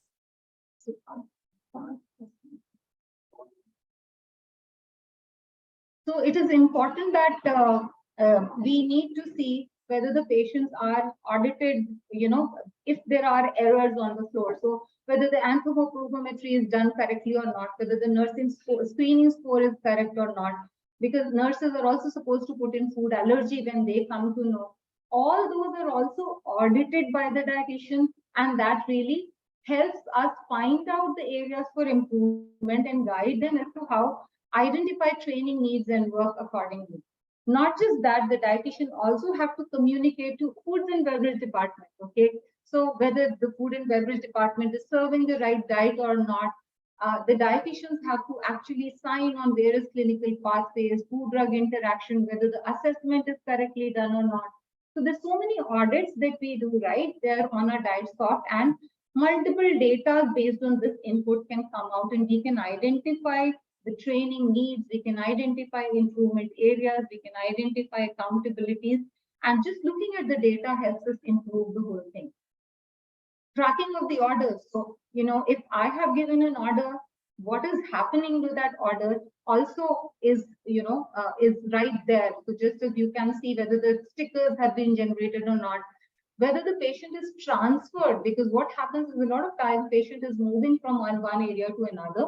As soon as the patient is moved from one area to the other, everything else accordingly moves. So, all that is happening. Tracking of transfers, tracking of all of that, you can see there. All these reports are just the click of the button that we can see. Look at the number of reports that we are generating, and every department has a different report that we have to look at. There are so many reports that we are generating on a daily basis just to see whether we are putting in the right things, whether we're documenting everything correctly or not. And this is how. Look at, just when I come in the morning, I can actually see how many patients are there, which all area. So this helps me do roster management. So I can actually see the workload of my dietitians. Okay, this patient, this area has more patients as this area, and workload and allocation is also an important thing that we can do. This is how a diet sheet of a dietitian looks like. A sheet of paper, normally, I don't know how many of you are familiar with that, the flow diet sheet or summary or indent that we call. Now, this sheet gives us all the information because the dietitian is always moving around, though there are tabs also available, but because on the floor, the dietitians are deputed right there on the floor. So, and there is the computer on wheel. We have this sheet, and you can see on this sheet, we actually know what is the calorie recommendation, what is the patient's intake, what are the allergies, what are the prescription, everything which is picked up from right there from the inputs that we have made. So this, if you look at the tracking of nutritional intake, you can see I can actually put in the patient's ward floor or ward, and what is the recommendation of the risk patients, the patients who are at risk. What is the recommendation? What is the deficit in calories? What is the protein deficit? All those calculations are done on a daily basis, and we can share. We actually share it with our doctors. We make discussions basis that as to what is happening. Not just that, we also find calculations. So you can see what is the percentage of calories and proteins, adequacy for that. So all of that is right there at the click of the button. And we make use of these trends in analysis to discuss with doctors, decide what are the strategies, what can be done, what not to be done. Moving on to the non-clinical, so to say, production summary. FMB uses this production summary, takes out the summary as to how many patients require what, and accordingly, make foods and, do things. Food allergy intolerance. So once we have put in the food allergy and intolerance, there is the full report, and they use this report to ensure that the trolleys are set accordingly and double checked. So these are the reports that. Not just that, after the dietitians are not there, after 8 o'clock till morning 8 o'clock, the nurses are giving requests to foods and beverage. So the tracking of that as well as to what was the order that they give, what time did they give, the entire accountability of all is right there on our system. So that is the coordination with FMB, coordination with nurses, then the entire documentation part of it, the clinical part of it, and nutrition material and information. So what I do is I make sure that all the information, the diet charts, everything is right there on the system for my team to use so that we standardize our care. You can see diet and growth charts, nutritional values, supplement charts, forms, everything is right there on the system. And, my dietitians will have to simply take these things from here and do the required things. Now, measurement of key performance indicators. So whether the department is functioning well or not, we have key performance indicators. We call it KPI, nutritional assessment, reassessment, discharge diet advice, accuracy of the diet planning. All these are indicators which are all calculated. And to quickly show you, okay, this can't open. I've had the link this with the record, but I think I've been speaking for quite a long time now. So I have all those data, and at the month end, I can actually calculate and see where we stand and where are the areas for improvement. Analysis of nursing audits, research projects, all of this is picked up from the data that I'm using. So you can see that we are using technology in a big way, and we are again at an infancy stage. Every month I come up with areas of improvement. I have my IT team, I talk to them, I tell them, look, this is not working, we can get better, and a small little tweaking here and there. So we are in a constant stage of evolution. I see what are the errors that we are doing, and I tell my IT team that, look, this is not working out. We need to have another report. I need to check, and they do that. So that's how I use it. But any technology, anything has challenges and considerations. Because we have to look at that. And these are the challenges that we need to work on. Data privacy and security. It's important that, patient information is confidential. It is one of the very important parameters as per JCI, as per NABH. So we need to make sure that our data is safe. Interoperability is something that, if, for example, we have DietSoft and we have HIS. Now, DietSoft has to talk to HIS because a lot of information is transferring from HIS to DietSoft. Or if there is another assessment tool that I have, I will have to ensure that it can be integrated with all of that. And that becomes a challenge sometimes. Sometimes my DietSoft team says that, look, it can't talk from this side to this side. The communication is one way or it is not two-way. So that becomes a challenge for us for some information to be, conveyed. Training healthcare professionals, and I said right in the beginning that it is sometimes a barrier, because every time, even a small change that we do in the systems, we have to ensure that everybody is trained and informed about that. They understand the logic of that. Cost is an important parameter, of course. Like I said, if we have to give palm tops, or we have to give, we are making huge investments, so that certainly will have to be kept in mind, and with the backup and the kind of support that we need for doing all of this. But once we understand the utility and how it is using, probably we can make cost benefit analysis accordingly. And resistance to change.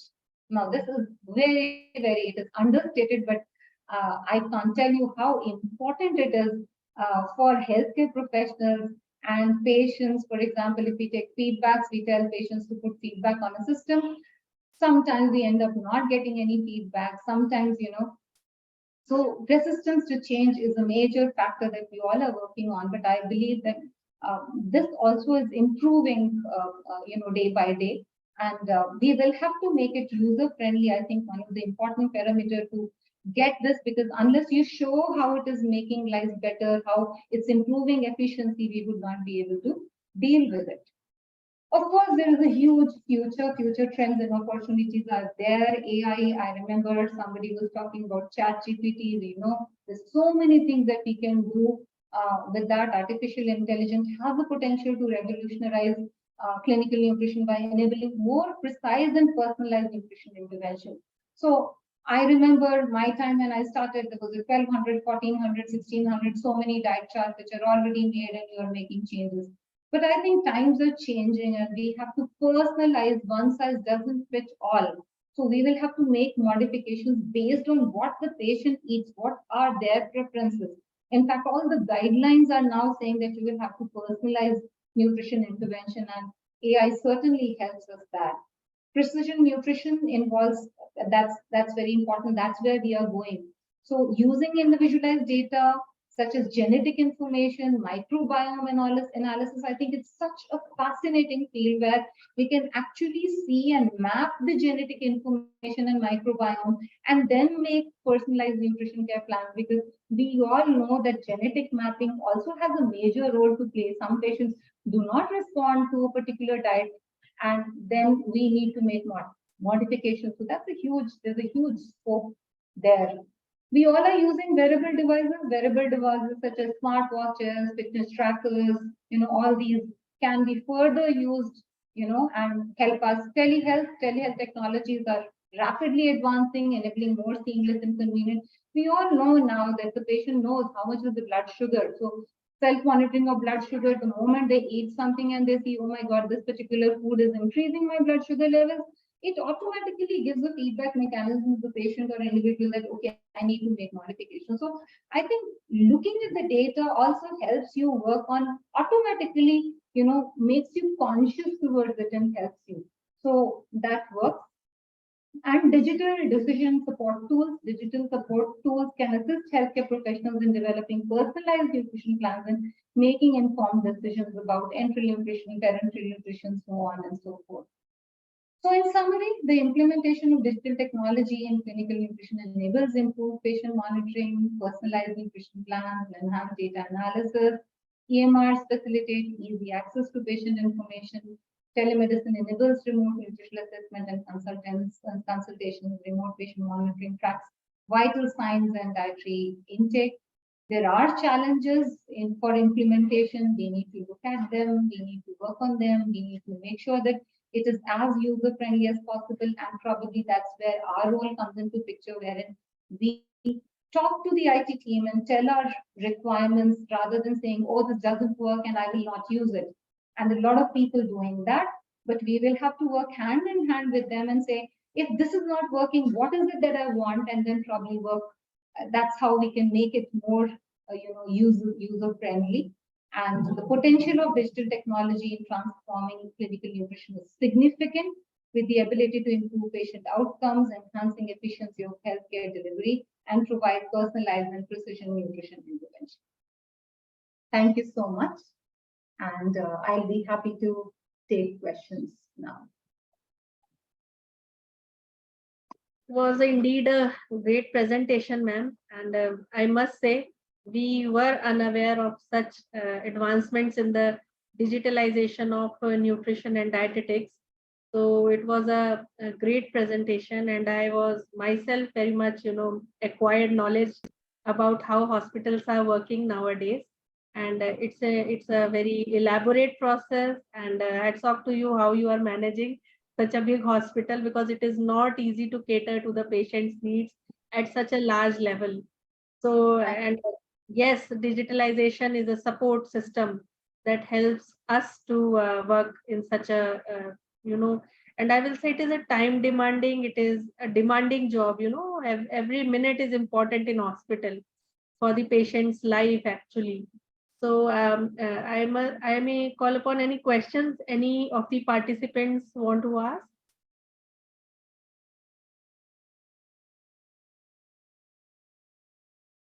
As such, we don't have any questions in the chat box as well.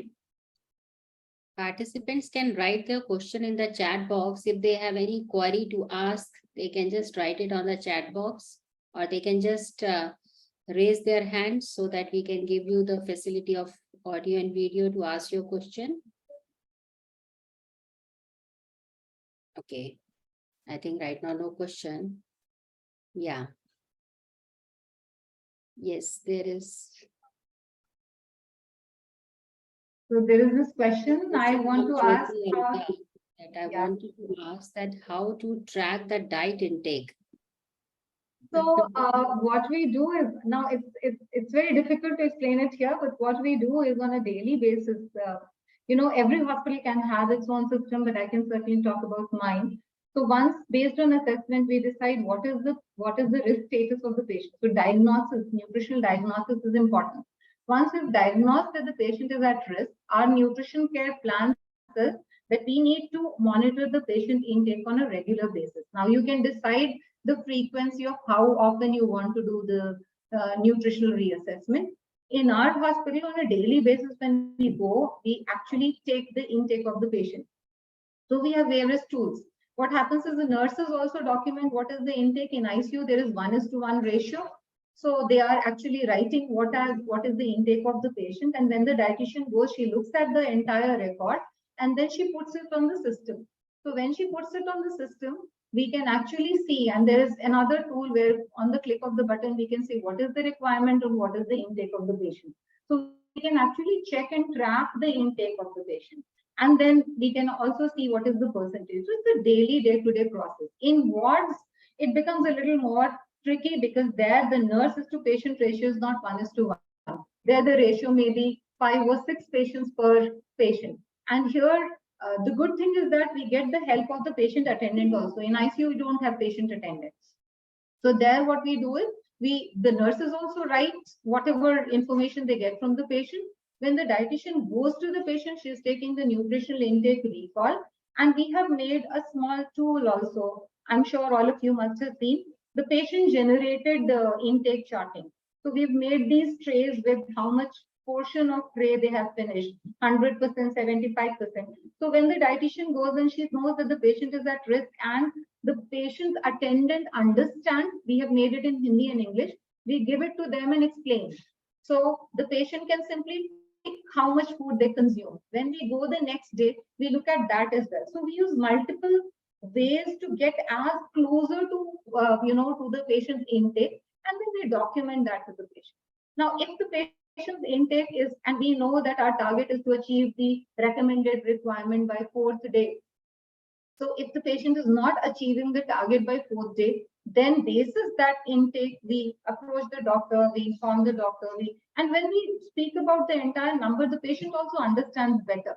Rather than simply saying, "Aap kam kha rahe ho," that's the normal language that people say, "Oh, the intake is not adequate." But when you say the intake, the requirement is 1800 calories and 80 grams of protein, and the patient is just having 1000 calories or 1200, we may know that the intake of the patient is less than 50%. The guidelines categorically are saying that if the patient's intake is less than 50% for more than 1 week, you need to think of treatment strategies, whether it is EN, ONS, or whatever. So that helps us do that. But, to answer to your question, yes, we have to talk to the patient, look at the patient records, and then derive to the intake of the patient. Yes, thank you so much, ma'am. And in this line only, Jyoti is asking, do nurses record the volume of food patient is taking? Yes, yes. So the patients who are on enteral feeding, that is tube feeding, wherein the patient is supposed to be having, and normally in our hospital, we prefer commercial formula rather than kitchen feeds, and that's the accepted norm now, and that's how we should be doing. So reconstitutions of feed. So if we have, for example, prescribed 6 scoops of X brand in so much of water, that is documented on the patient file. And once we document that, the nurse, every time they deliver, there is a label on the feeding bag also. And we do intermittent feeding or continuous feeding. So on the feeding bag and the patient record, the nurse is going to write how much she gave in how much of water. When the dietitian goes on rounds, she also looks at all of that. Not just that, we look at the box also, at what time the box was opened, the date of opening, and because we know that if you prescribe 400 grams of this supplement, then one box roughly should finish. And the indent. So the multiple ways of checking. It's not just so our job doesn't finish at prescription only. In patients, our job doesn't finish at prescription. Our job continues to see monitoring is an important aspect. So we monitor, and technology helps us to get there. So हाँ दिया है, हो गया है.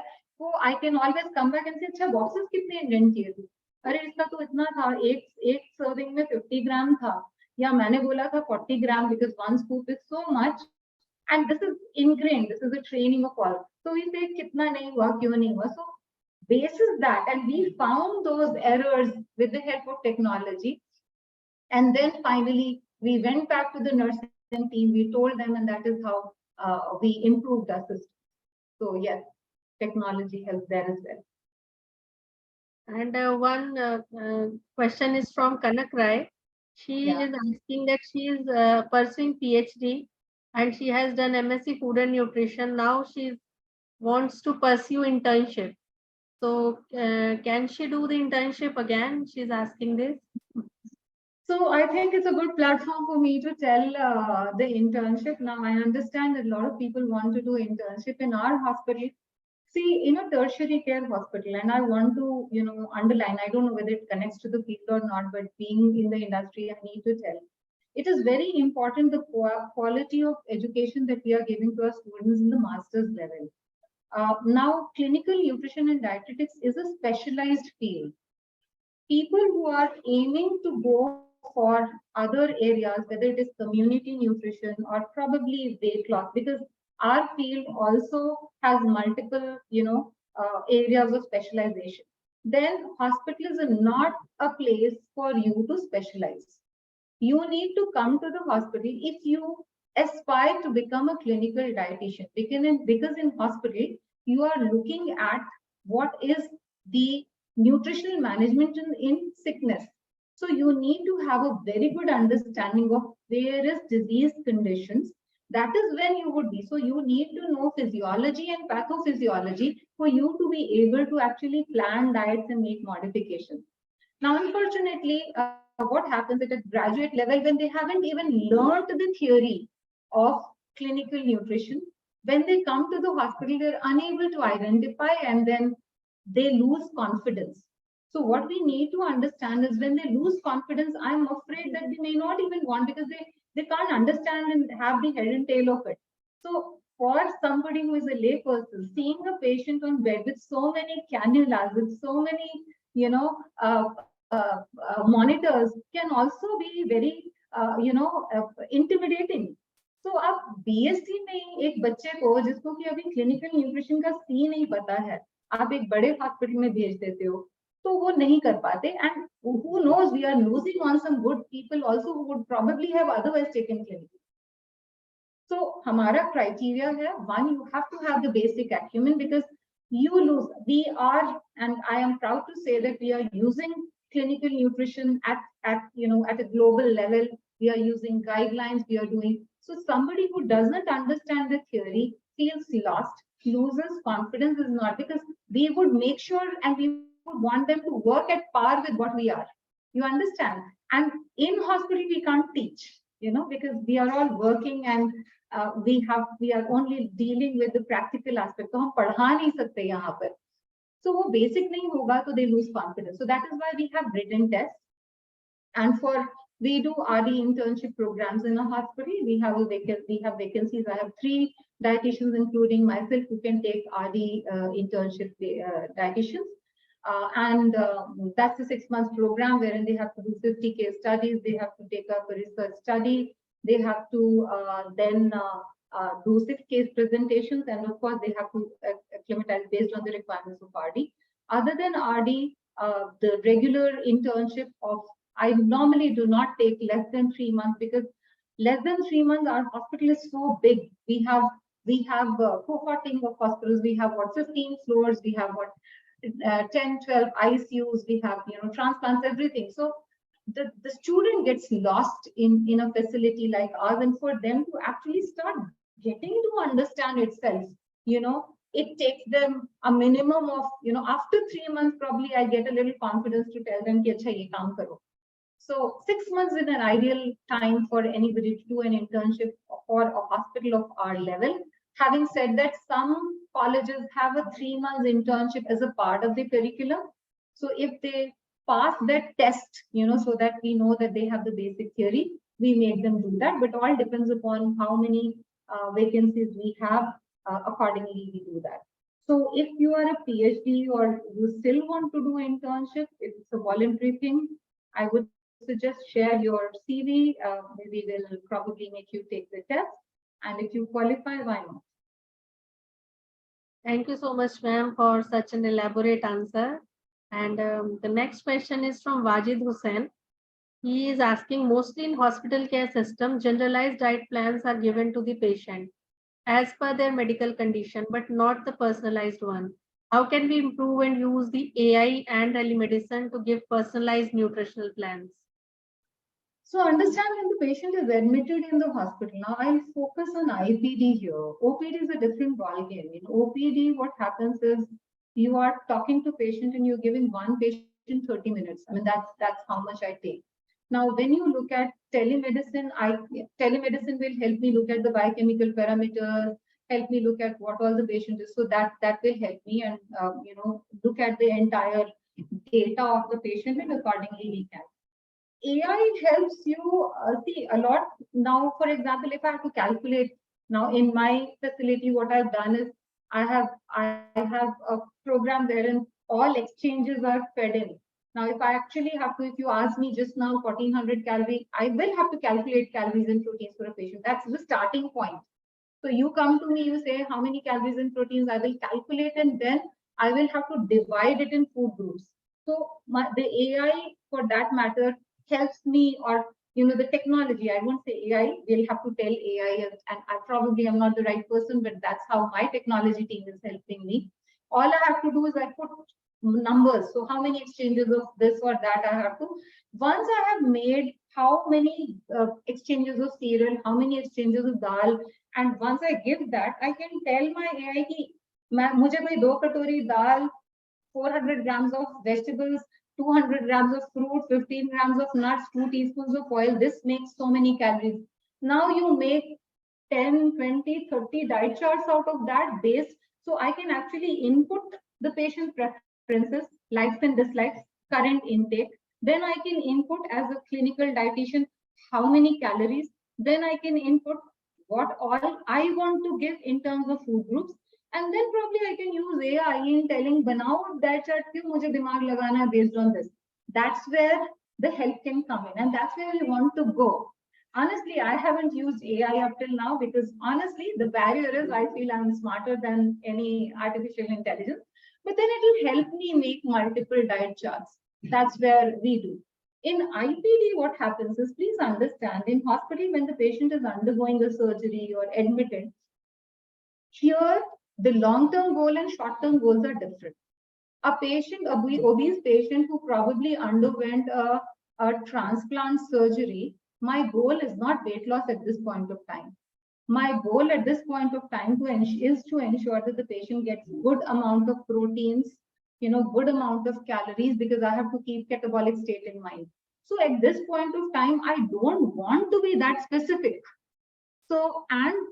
And understand that a dietitian is sending home so many patients. So I have to give broader guidelines to my patients. As far as you're managing and maintaining, in understanding what is proteins, what is vitamins and minerals, this is how. So we are giving a sample. So ideally expecting a dietitian to, because you don't want that to happen.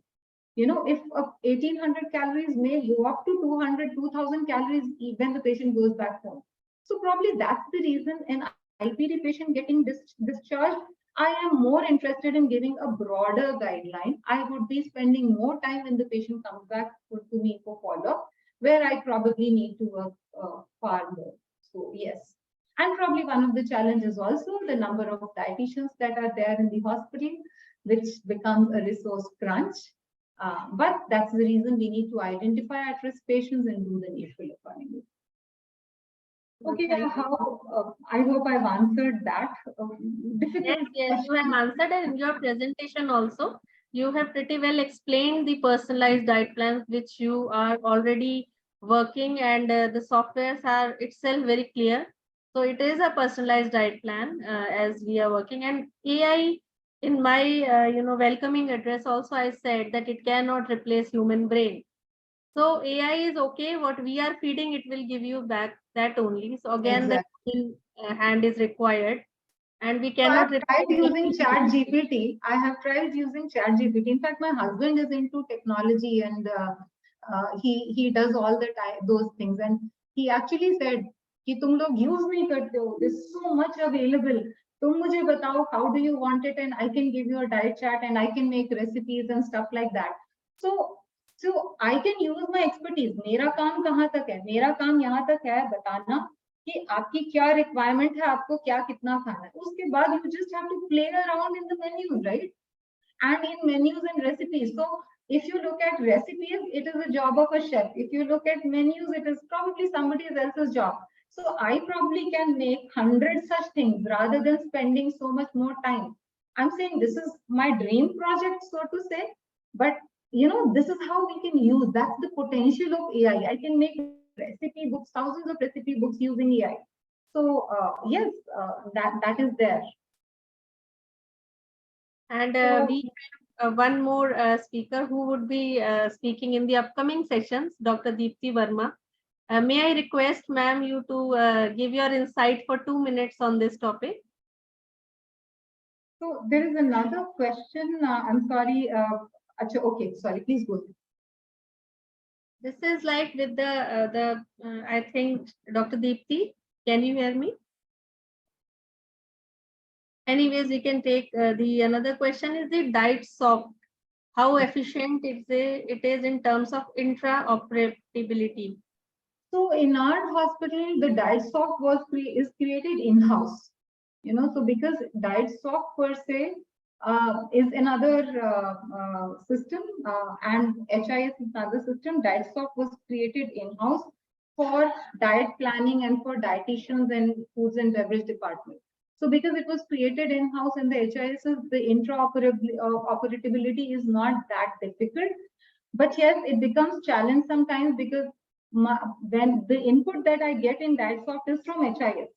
Okay, the HIS speaks to DietSoft, but DietSoft can't send message to this particular. So it becomes challenging, but since I have an in-house IT team and they understand the way I function, the way our department functions, not much of an issue. But if there is an outside software that we wanted to take, then privacy is a major issue. So if you're using some other company's technology that you're using, so yes. But beyond that, I don't know. My technical team helps. So you yourself said that.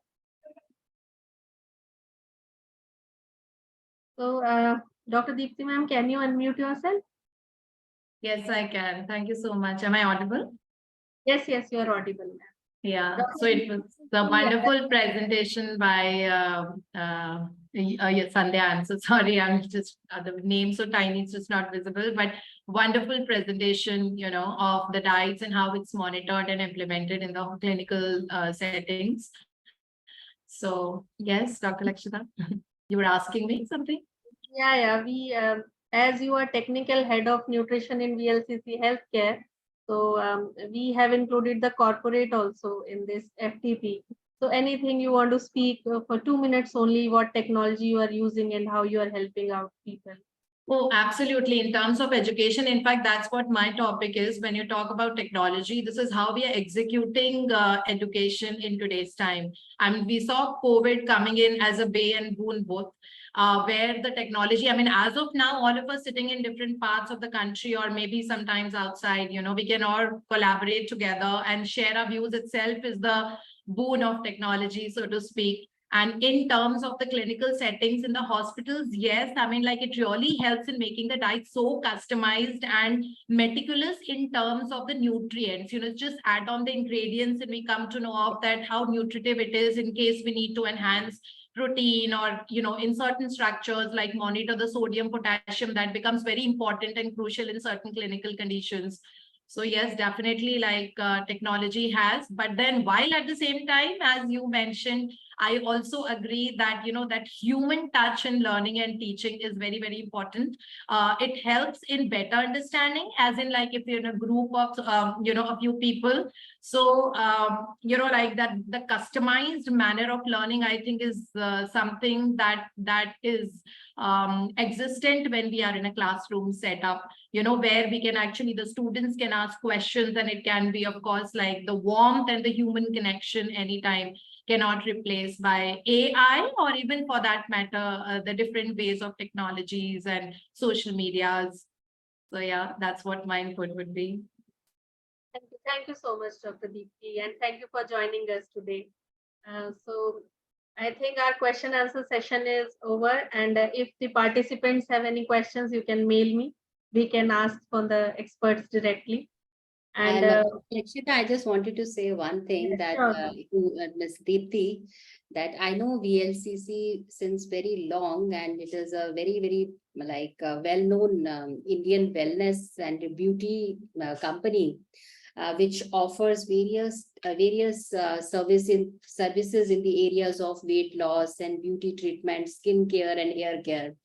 So, and they are also actively using so many technologies to enhance their services and they streamline their operations. So I think this is a very, very beautiful example which we have on this platform by being invited of Ms. Deepti also, that how technology is being used in all these parameters, food technology, whether it is skin treatment, whether it is weight loss. So in every parameter, this technology is being used.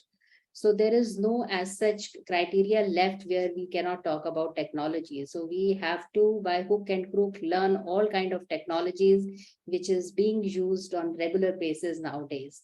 Thank you, Deepti, for being with us. Thank you so much. Thank you. Thank you. So VLCC is not just into beauty.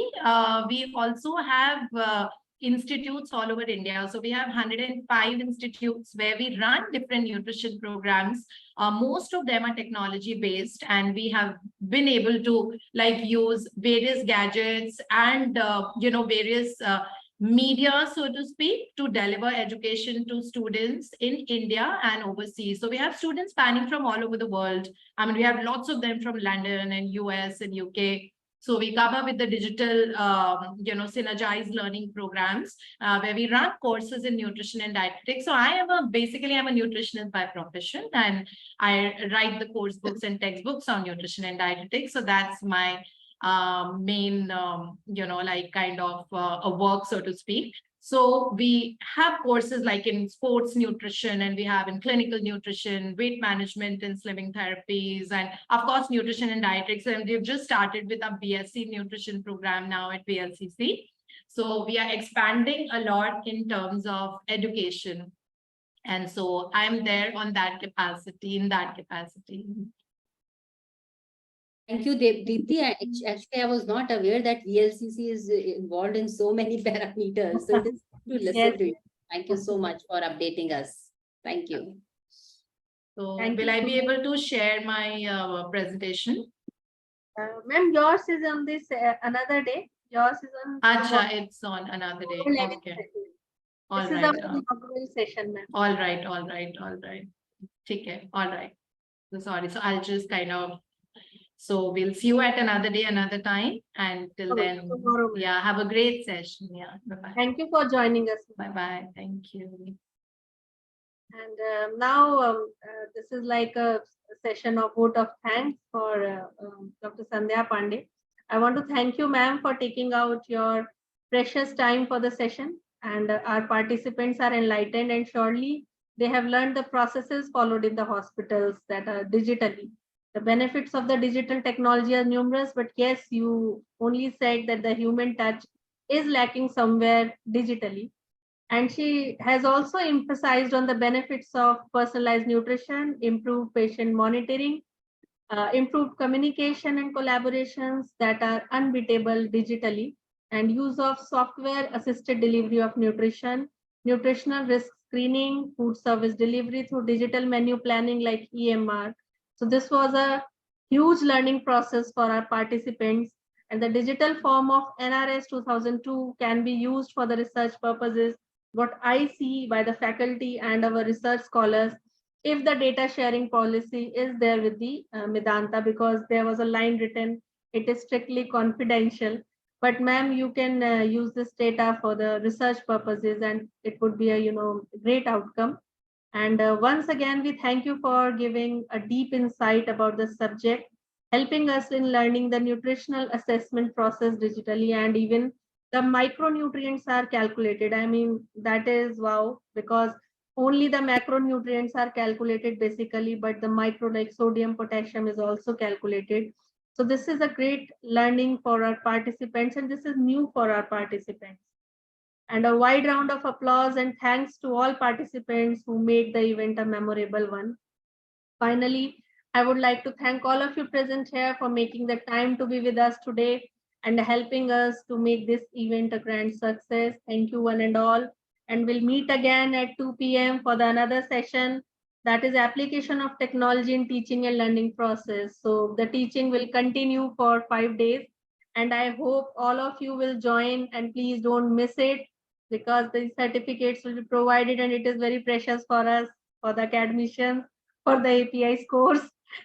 Most of us join the FDP, but it would be a great learning process. Thank you, Sandhya ma'am. Thank you once again.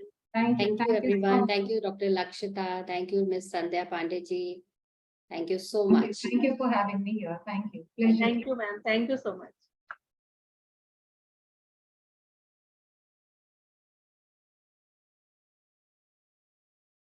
So Renu, we'll keep that screen on for the 2 p.m. We'll resume at 2 p.m. So please have your lunch and come back, please. Thank you.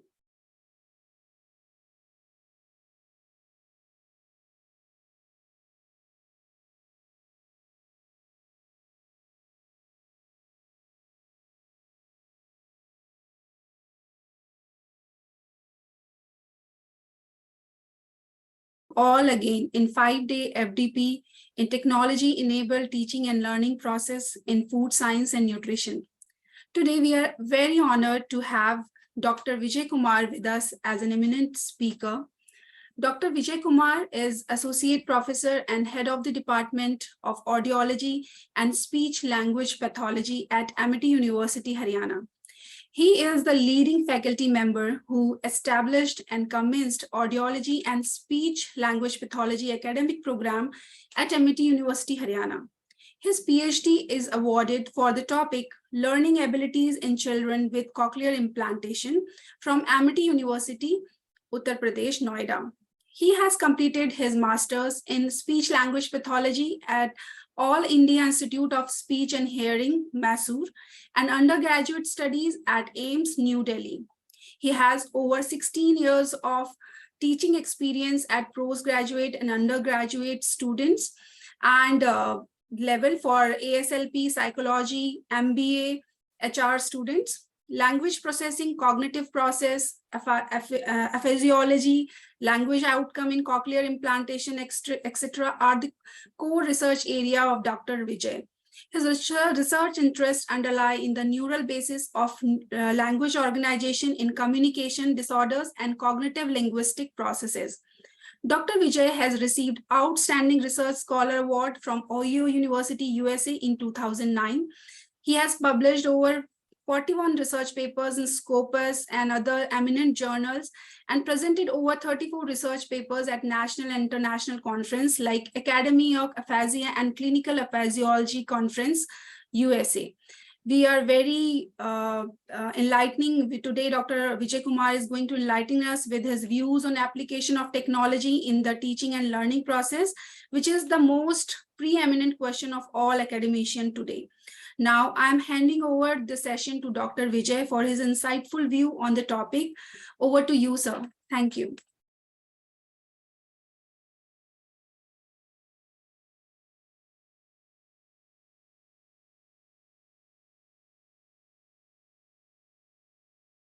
Dr. Vijay, the session is over to you, sir. Please unmute yourself.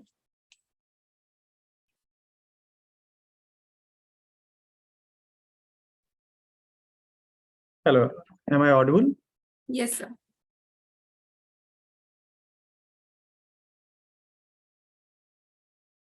And thank you, Dr. Renu, for extended introduction. And the morning session was quite informative, and it's the pleasure and to be part of the FDP, which has been organized by the Amity Medical School and the Department of Diet and Nutrition. And my topic is a little bit more precise, that is application of technology in teaching learning process. So in this talk, I'll be primarily dealing with the teaching learning process, which is in general, then to the health sciences, and some specific examples I'll also like to quote from the field of diet and nutrition. So the core content of my topic is going to be what is teaching learning process, as we are in academics and we know that teaching is a part of our profile. So how teaching is different from teaching learning process. Why to use technology in teaching learning process? How can technology facilitate teaching learning process? So morning also we discussed about teachers are not just like teachers, we are more about facilitators. So how we can facilitate, and how facilitation is different from teaching. Those things we are going to discuss in this presentation. And lastly, I'll be talking about during which phases of teaching learning process technology can be used. So I'll rate myself that having a moderate experience of teaching, it's over 16.5 years. So teaching experience, I'll say a moderate, but learning experience always, it's the great years of learning since last 16 years. And similarly, like most of the the audience of this this FDP, they're having a teaching experience, many having more experience than me, and there are many teachers or many faculty members who have just started their career. So this sort of things, like I'll say that from the experience of my teaching, there are few such issues what I come across very often, and some of you may associate with some of these issues. So the first which comes that despite you provide same amount of input to the students, why the performance differs? So why do some students perform better than others? This is a question which always bothers a teacher. So next is how to select the most effective teaching learning process. So very simple and very innocent answer is that why a student has not performed. So sir, it is the input from the student point of view. That is the reason there is difference in the teaching outcome, but that is not the very holistic view of seeing the things. So do you think that there is a need to adopt various teaching methodologies, or need to adopt various teaching learning process to enhance the desired outcome in each and every student? So the role of a teacher is such, like unless each and every student achieves the maximum or optimal outcome, I'll say that my job is not done. Getting 1 student, 2 students, 5 students out of 20, 30, 40, getting 10 CGPA, that is not the ultimate rating of benchmark of rating a teacher. But what is the bottommost student of my class, how he is performing, and what is his success, that is going to determine the success of a teacher. The next question which comes to me all the time, whether to address individualistic or in a class. I'll cite a simple example of this semester itself, like a student. She came to me during the mentor-mentee and she's asking, sir, last 3 semesters, I'm getting 10 CGPA. So what reason I should have to stay motivated for the further semesters? That was very realistic and very novel question what I come across. There is another extreme of the example also, when a student was found cheating, and when I approached that why these things has happened, so some of the reason what was cited that, sir, this is my repeat paper and second or third repeat paper. So a sort of justification was always ready with her. So this is the extreme what we see as a teacher from in our day-to-day activity, I mean the teaching learning process, that justifies that how we can fit into the individual plans, or shall I make a plan which is average to the class. So many of us would have come across like saying a student, ki, sir, whatever you are teaching in the class, everything is clear to me. Can you teach a step further to next to us? Sometimes some of us, or sometimes I also feel offended or perplexed, how to deal such situation. But these are the real scenario. We should promote if a student comes to and addresses, reach out to you with such issues. This is really, you see that this is one of your achievement, yeah, that you have established your class environment such where a student is interacting with you or putting the things what he thinks in front of you. So we need to encourage these sort of communication, and based on that we need to make a plan. The next one is that what a competency versus performance. Shall I work to increase the overall competency of the student, or only performance, that is CGPA, matters to me? So you know that competence, that is inner instinct or the working on the aptitude of a student, and performance is that just the manifestation of the knowledge, or manifestation of the information what a student has learned. So next is that how to elicit active participation. Many of us know, and we do practice also, that active participation, that is the most novel method of teaching and learning process. But we do face challenges how to involve student in a classroom activity.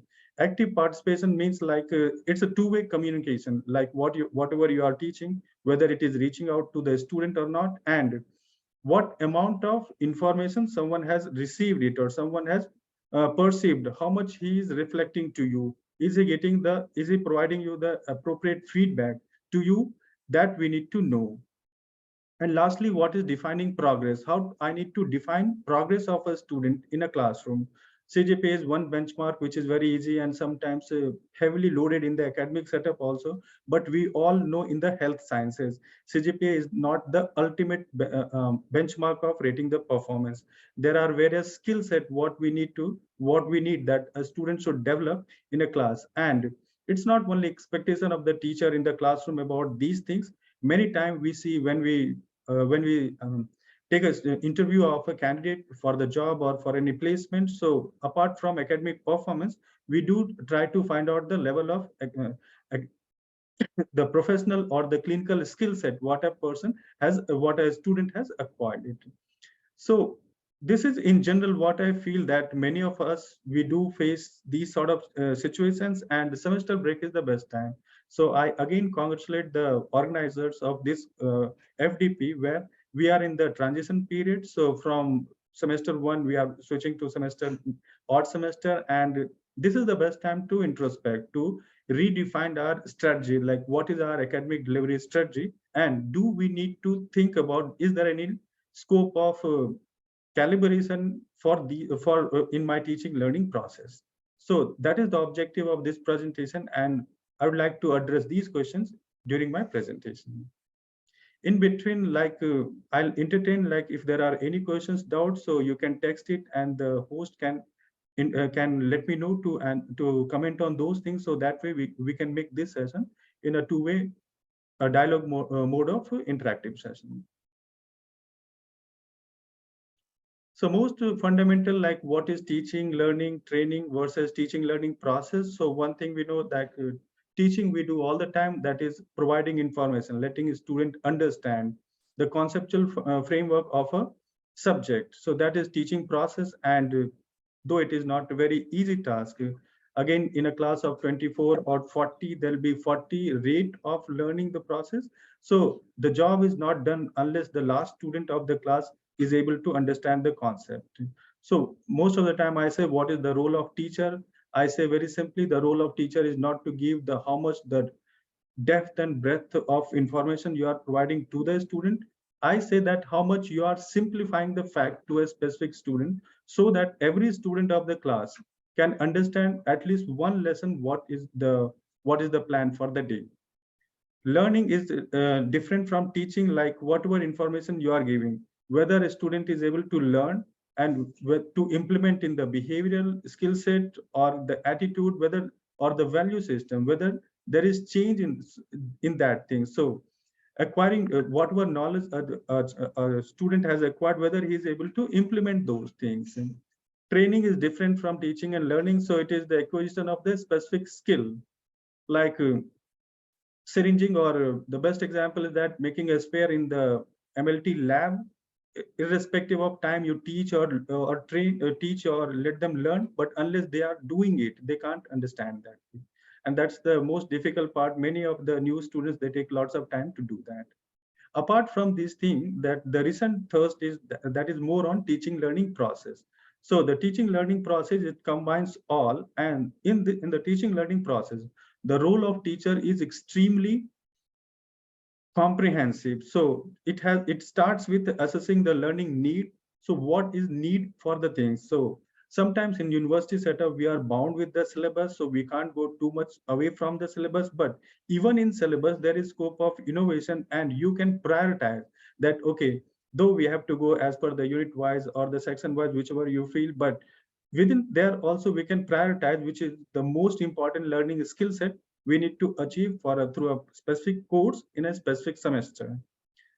To establish specific learning objectives, that's the reason, like our syllabus has been revised based on recently, and there is lots of thrust of the NEP also to make it PO program objectives or program course outcomes. So these things we have to predefine before commencement of the semester itself. So now the syllabus are revised and these objectives are clearly mentioned.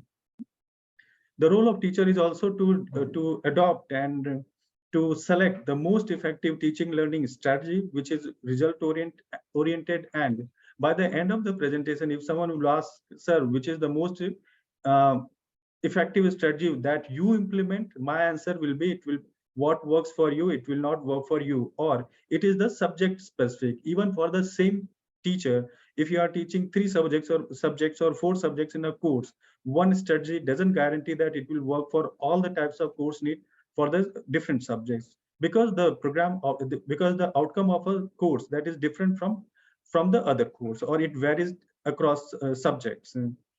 So you developed a strategy, that's not enough. Next, you have to implement that work plan. In universities, we know that we have limited time and there are lots of festivals, leaves, so you have to plan accordingly. And most important, you have done all the things. At the end of the day, you need to make the outcome of the instructions. So how much effective your own plan was, this is you who have to judge these things. No one else are going to do the assessment, and you have to be the evaluator of your own work. So a type of research itself that we learned, that is process evaluation or the evaluation research. So some concept of that, what all of us or all the teachers, they know, we need to implement on oneself, on ourselves, to check this, to check the outcome of our own teaching learning process. Next is why there is lots of focus on ICT or technology in TLP or teaching learning process. So what is the aim? What I'm going to achieve by if I use technology in the teaching learning process? So most important is innovation. So innovation doesn't mean that every student of the class is going to innovate a new product or new design sort of things. So in health sciences, innovation means that every case or every patient which comes to us, they are unique in their own way. Their problem and the context or case or history, that could be very unique compared to all the cases whatever you would have seen before. So that is the uniqueness of the problem, and to address that problem. So the point is, can I teach a student for a situation what he'll face 20 years here onwards? The answer is no. But I can train a student to how to handle a unique situation, and through regular practice, a student will be competent enough to deal such situations. So that is the meaning of innovation. Innovation means implementation of the the learning experience, whatever a student has in new environment. That is the innovation. Leadership, again, it's sometimes very misleading terms. Leadership, we take it other way, but leadership here means clinical decision making or leadership in clinical decision making. Many times we see that we are a part of, or the health professional, we are the part of a team where lots of people work together. So I need to be the expert of my own domain where I should lead the team for the specific skill set or goals what I plan for the specific client. Multi or interdisciplinary collaboration, that's the need of the hour, because we see that the problem of in health sciences problem that is very particular to the all, and in the health sciences, for one problem, the foundation of the problem, it could be multidimensional. So there could be lots of reasons lead to one things, maybe the lifestyle, maybe the genetic, maybe the behavior and the conduct. So there are several issues which together manifest a specific disease or disorder. So to address also multidisciplinary approach, we need to implement. Next is emotional intelligence, which is again lots of the talk around this one. So very simply, I'll say how you handle yourself in different circumstances. I'll say that performance or your expression of the skill set under extreme challenging condition, how you do that, that is determined by your emotional intelligence, or it determines that. Critical skills is the thing like, again, every case which is unique to that, and first you need to analyze that what is the situation, how a particular case, what very simple strategy could be, how a particular case is, we say the rule of association or dissociation, how a particular case is different from the previously seen case, or it is different from that, and you associate or dissociate from there. So this, to do that, critical analysis or analytical skill that is required. In health sciences, lots of time we need to do this, and that makes the difference in the clinical outcome. Next is collective problem identification and solving. So till this time, or maybe last few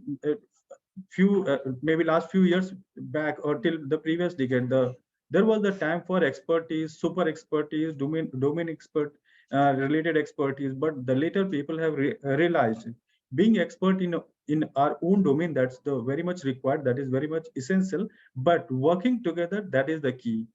So I may be the expert of one specific domain, but if a problem is multi-dynamic in nature, so the interventional approach also has to be multi-dynamic. So a team form, a teamwork that is required, and finding a solution which is based on the team approach, or which is based on multi-dimensional approach, that is need of the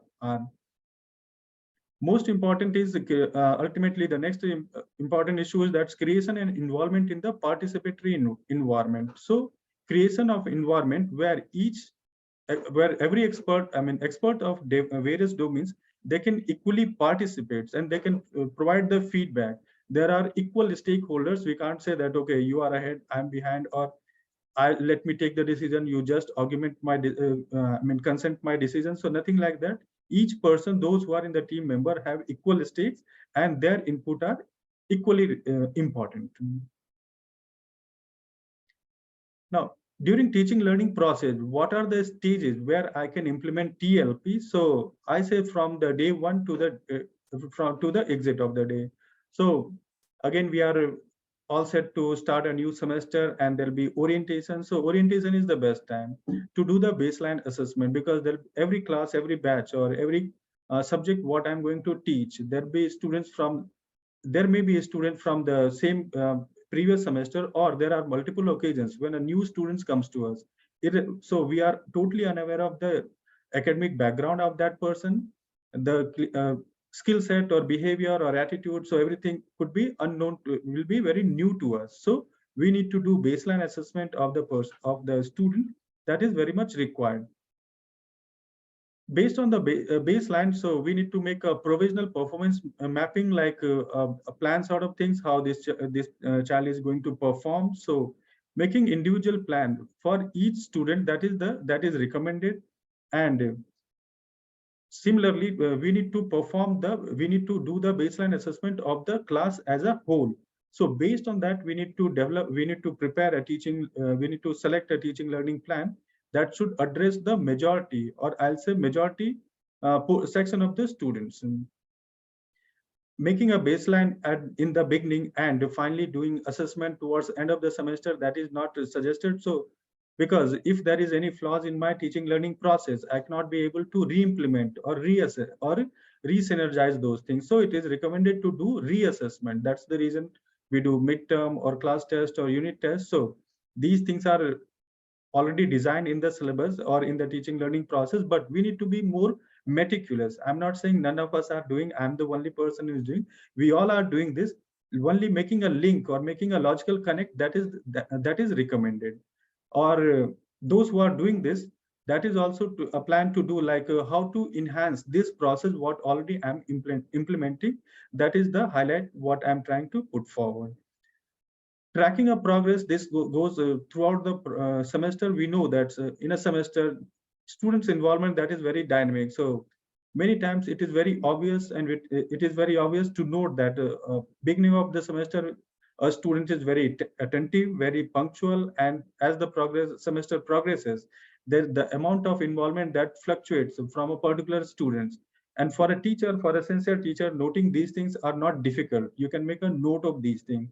So what is required after identifying such behavior or such students? It's one-to-one connect, making a dialogue with a specific student and putting your observation with the student, so that whatever is my observation within the semester, that can be provided to the student at a time. And if a student agree that, okay, if there is some variation or some fluctuation, that could be fixed out within the semester itself rather than waiting for the end of the semester. Next is that evaluating the teaching learning outcome. In beginning, we have learned that in the teaching learning process, measurement of outcome, that is very important. So make a plan like how much your teaching learning process is working for the students. So how to do that? There are various strategies to do that. The first thing is that reflection things, reflective thinking or reflective teaching, that is very, sometimes we don't practice, but it is very effective one. So what it means, like let's talk to the student about the subject or topic, what we taught in the previous couple of classes, and what he learned overall, that we need to ask it. So this thing we can do one-to-one basis, or we can do as per the class also. So the feedback provided by the student, that will let us know that whether my teaching learning process, it works or not, or whether I need to reinvent myself. So by doing reassessment, I can do re-synergy of my teaching learning process, and I will not wait for the end of the semester if any lacking, so I can fix those things, and we can reach out to the desired outcome. Most important, or the last stage, what I'll say, that is exit interaction or the feedback. So by the May or June, lots of batches that pass out. So we do have a system of exit feedback, and we do interact with the students. So I say very simply, tell me 3 best things what you have found during the program, and same time, just provide some feedback about how to improve the effectiveness of the program. So many students provide very constructive and very keen and careful observations, which are very resourceful for the program leaders to implement it and to further modify it for the upcoming semesters. Whether teacher or student or clinicians or therapists, so these 3 areas, these are the benchmark, or these are the, I'll say, the parameters on which I need to assess myself. This is not for that anyone else will assess me, but these 3 points always I need to ask myself, that what is the efficacy of my teaching learning techniques? Am I achieving the desired outcome? What it aimed to? Suppose my objective of teaching a class in a particular semester, if I have set it, okay, in this semester, my objective is to achieve 70% students achieving more than 9 CGPA. Nothing wrong in setting a goal like this. Or if my objective could be that whether in this semester students of a batch of 20 learns at least ABC skill set. So towards end, I'll do reassessment, whether you are able to make a specific diet plan, or whether you are able to make a specific comprehensive assessment of the entire biochemical profile of an individual, or whether you can do whether you can make a therapy plan for the specific children with a specific language disorder. So any population, whatever teaching methods I'm adopting, I need to check out whether what is the efficacy of my own teaching methods.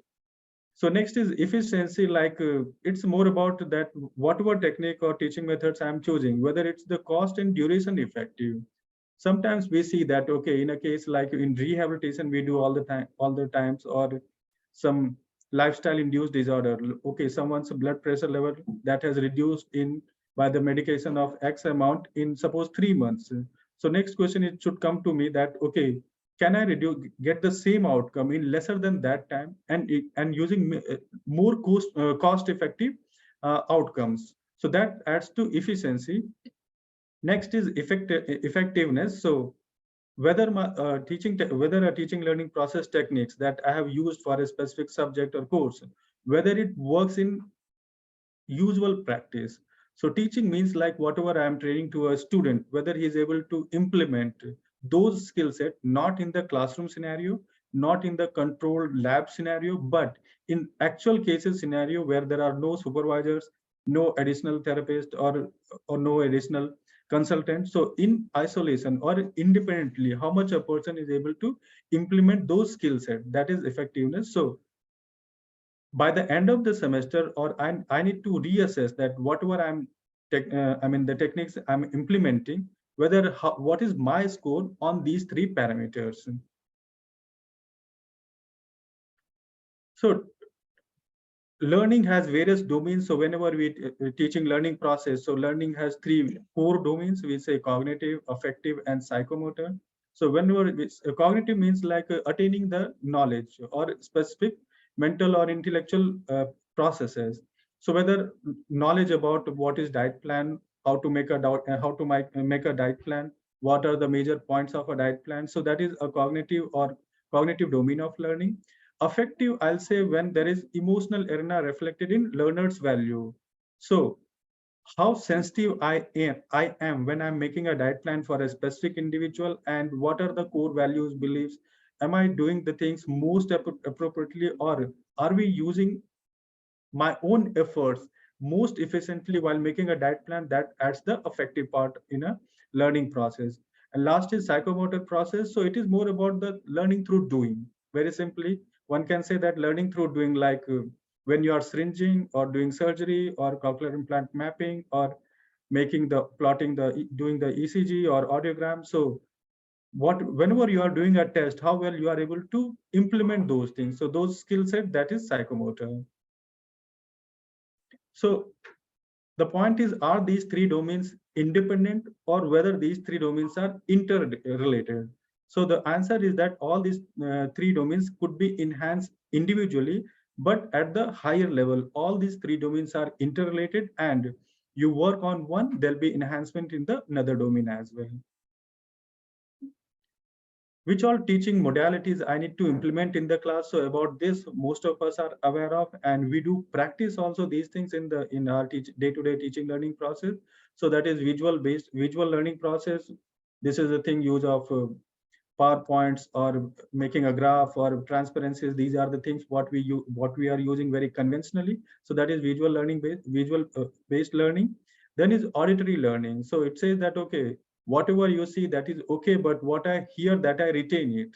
So learning through the auditory mode, or learning through the acoustic cues, that is called auditory learning. Next is logical learning. Though most of us are good in visual and auditory based teaching learning process, logical learning, this is the one where both of us, I'll say the faculty and the student, both need to improve, that is ability to establish reasoning based pattern. So in health sciences, this is most important. So what is reasoning ability? Lots of informations are around us. So when a new case comes to us, that is a new set of challenge or new set of information to us. How we make our own plan, there it differs. So the ability to see a new situation and making the link of that situation with the another one and making a logical connect, that is for that reasoning ability is required. So I'll say this is the area where many of us can plan to think and to improve it further. Next is verbal learning. So learning through the linguistic cues. So when there is I mean, the linguistic cues, or when there is the verbal mode of learning offers, it enhances learning. Next is kinesthetic. So again, it is learning by doing. You do a things, creating a new plan, or you make a plan. Like most suitable example is again the syringing. So you irrespective of amount of lectures one can take on the how to do that, auditory input, with visual, verbal, everything is provided. Unless you do that, you can't learn it. So that is learning through the kinesthetic. That is kinesthetic learning. Next is interpersonal learning. So though classroom, teacher, books, library, internet sources, all these things are a good source for a student. So only classroom, that is not the and not the first and the last source for students. There are lots of peer learning and Amity that provides the good environment. Like a student of medical health, he could be interacting with the student of law or someone else, or so that provides the opportunity where we can interact with each other, and who knows that some of the foundation or concepts of one discipline can work for the another discipline. Or so interpersonal learning, it could be from the peers of the same group or from other disciplines also. The last one is that is very important, what I think, that is intrapersonal. Most of the time we are good in all the disciplines, but intrapersonal, this is the thing what generally I feel it implements on me also. We are not good to work on these things. That is self-reflection. That is ability to self-analyze, interpret, and correct. So how effective, how well I have performed in my previous semester, and what is my plan to improve it further in this semester? This sort of question should come to a teacher. And if you start thinking, if you start analyzing in this direction, surely you can improve yourself, and you could be a better teacher compared to what you were in the previous semester. So intrapersonal learning, that's very important. And what are the sources of intrapersonal learning? That is the classroom. Students, they are the biggest source of intrapersonal learning. We all agree that every day or every student, they are unique, and very often we get very new circumstances, very unique circumstances. That's the huge source of learning for us as well. So we need not ignore those circumstances. We need to make a note of those things, and we need to work on those inputs. Next is, what are various strategies to implement TLP? So there are various strategies, and as we learned in the beginning, like there are the objective of various strategies, that is to create, to monitor, and to control a most suitable learning environment. So creation, monitoring, controlling, everything, that is the responsibility of a teacher, and we need to work on these things. We are good in many domains, but some of the areas you may find that where we need to further improve it. So first strategy, that is rehearsal, and sometimes we over practice these things. So copying the things, making assignments, underlining it, shadowing it, practicing it, making a summary, short summaries, all the things we do all the time. So elaboration strategy, so many times we do that. Okay, make up whatever subject learned in the class, you do the extension of those things. So further, refer more resources, add it and work it further. Then is organizational strategy. So first two, what I feel that is most of us are very adept in, but next three, little bit we need to further improve it. So organizational strategy, that is the outlining or creating a hierarchy. So do you think that many times we feel that whenever we are learning a new subject, somehow directly or indirectly, it could be associated with some of the previously learned chapters or previously learned lessons. So how well we are making a logical connect with one lesson with another one. If we start doing that, that will make my job much easier, or that will decrease the load from a student, making it from complex, and it will make it simpler. Next is comprehension monitoring strategy. So checking for the comprehension breakdown. Many times it happens like with some students, especially not with the all or the batch. So there it goes total the disconnect with the student. So you say something else and student interprets something else. So in that case, identify a student. Let's make one-to-one setting and sort out those issues. Where is the communication breakdown? What are the missing links? And try to be on the same boat once again. Last is effective strategies. So it's a learning in the different emotional setups. So being relaxed, being alert, and being vigilant, that is the key. So whatever you learned in one time, so there'll be further addition. So we complete syllabus in a semester. It doesn't guarantee that all the questions will come from the lecture what I have taught. There'll be straightforward, simple knowledge-based questions, or there'll be some applied questions also, where students have to implement their own learned lessons to the questions what are being asked. Or similarly, rather than exam or classroom setting, the skill set what they have learned in the classroom, they may come across a patient or a client which will be totally different compared to that one. So that's the thing, effective strategy that is required. So there are specific pedagogical learning methods what we implement, or many of these we do all the time. So to do that, why we need various methods, that's the key here. And for that, there is very good tagline here, that is, learners are unique, and therefore learning should be customized, or it should be personalized. So each student, like 40 in a class, 10 in a class, or 20 in a class, each student will have their own characteristics of learning or own pattern of learning that we need to understand, and we need to reach out to that one. So as each student are unique in the learning of each students are unique, we need to have a handful number of tricks in our cap to implement and to include each and every student in a class. So active learning, this is the one what all of us we know, that is that learning through participations. How we do that? We explain some concepts in a class. We say, okay, what you understood by this one, just re-narrate it, expand it further. So teaching through expansion, that comes this one. And how it is better, because through active learning, it makes the process two-way. It makes it dialogue rather than it is going the one-way lecture what I'm doing at this moment. So active learning happens when the students also participate in the teaching learning process. Learning by doing, like, okay, today I am going to talk about how to make the ECG or audiogram or any specific plot, and those things I have completed in the lecture.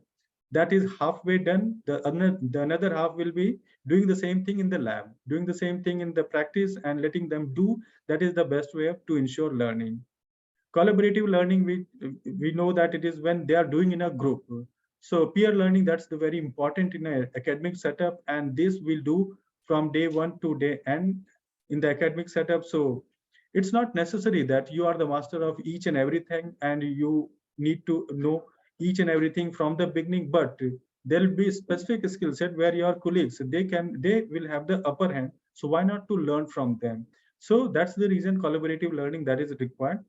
Next is blending learning. We do all the time, and Amity is the best in doing this thing. So every time, like each classroom that is blessed with the traditional and the ICT based infrastructure we have, and we implement these things in the teaching learning process. The objective is very simple. When you multimodality that works, so if there is more than one modality, it engages the student attention throughout the academic learning process, and we can maximize the teaching learning outcome.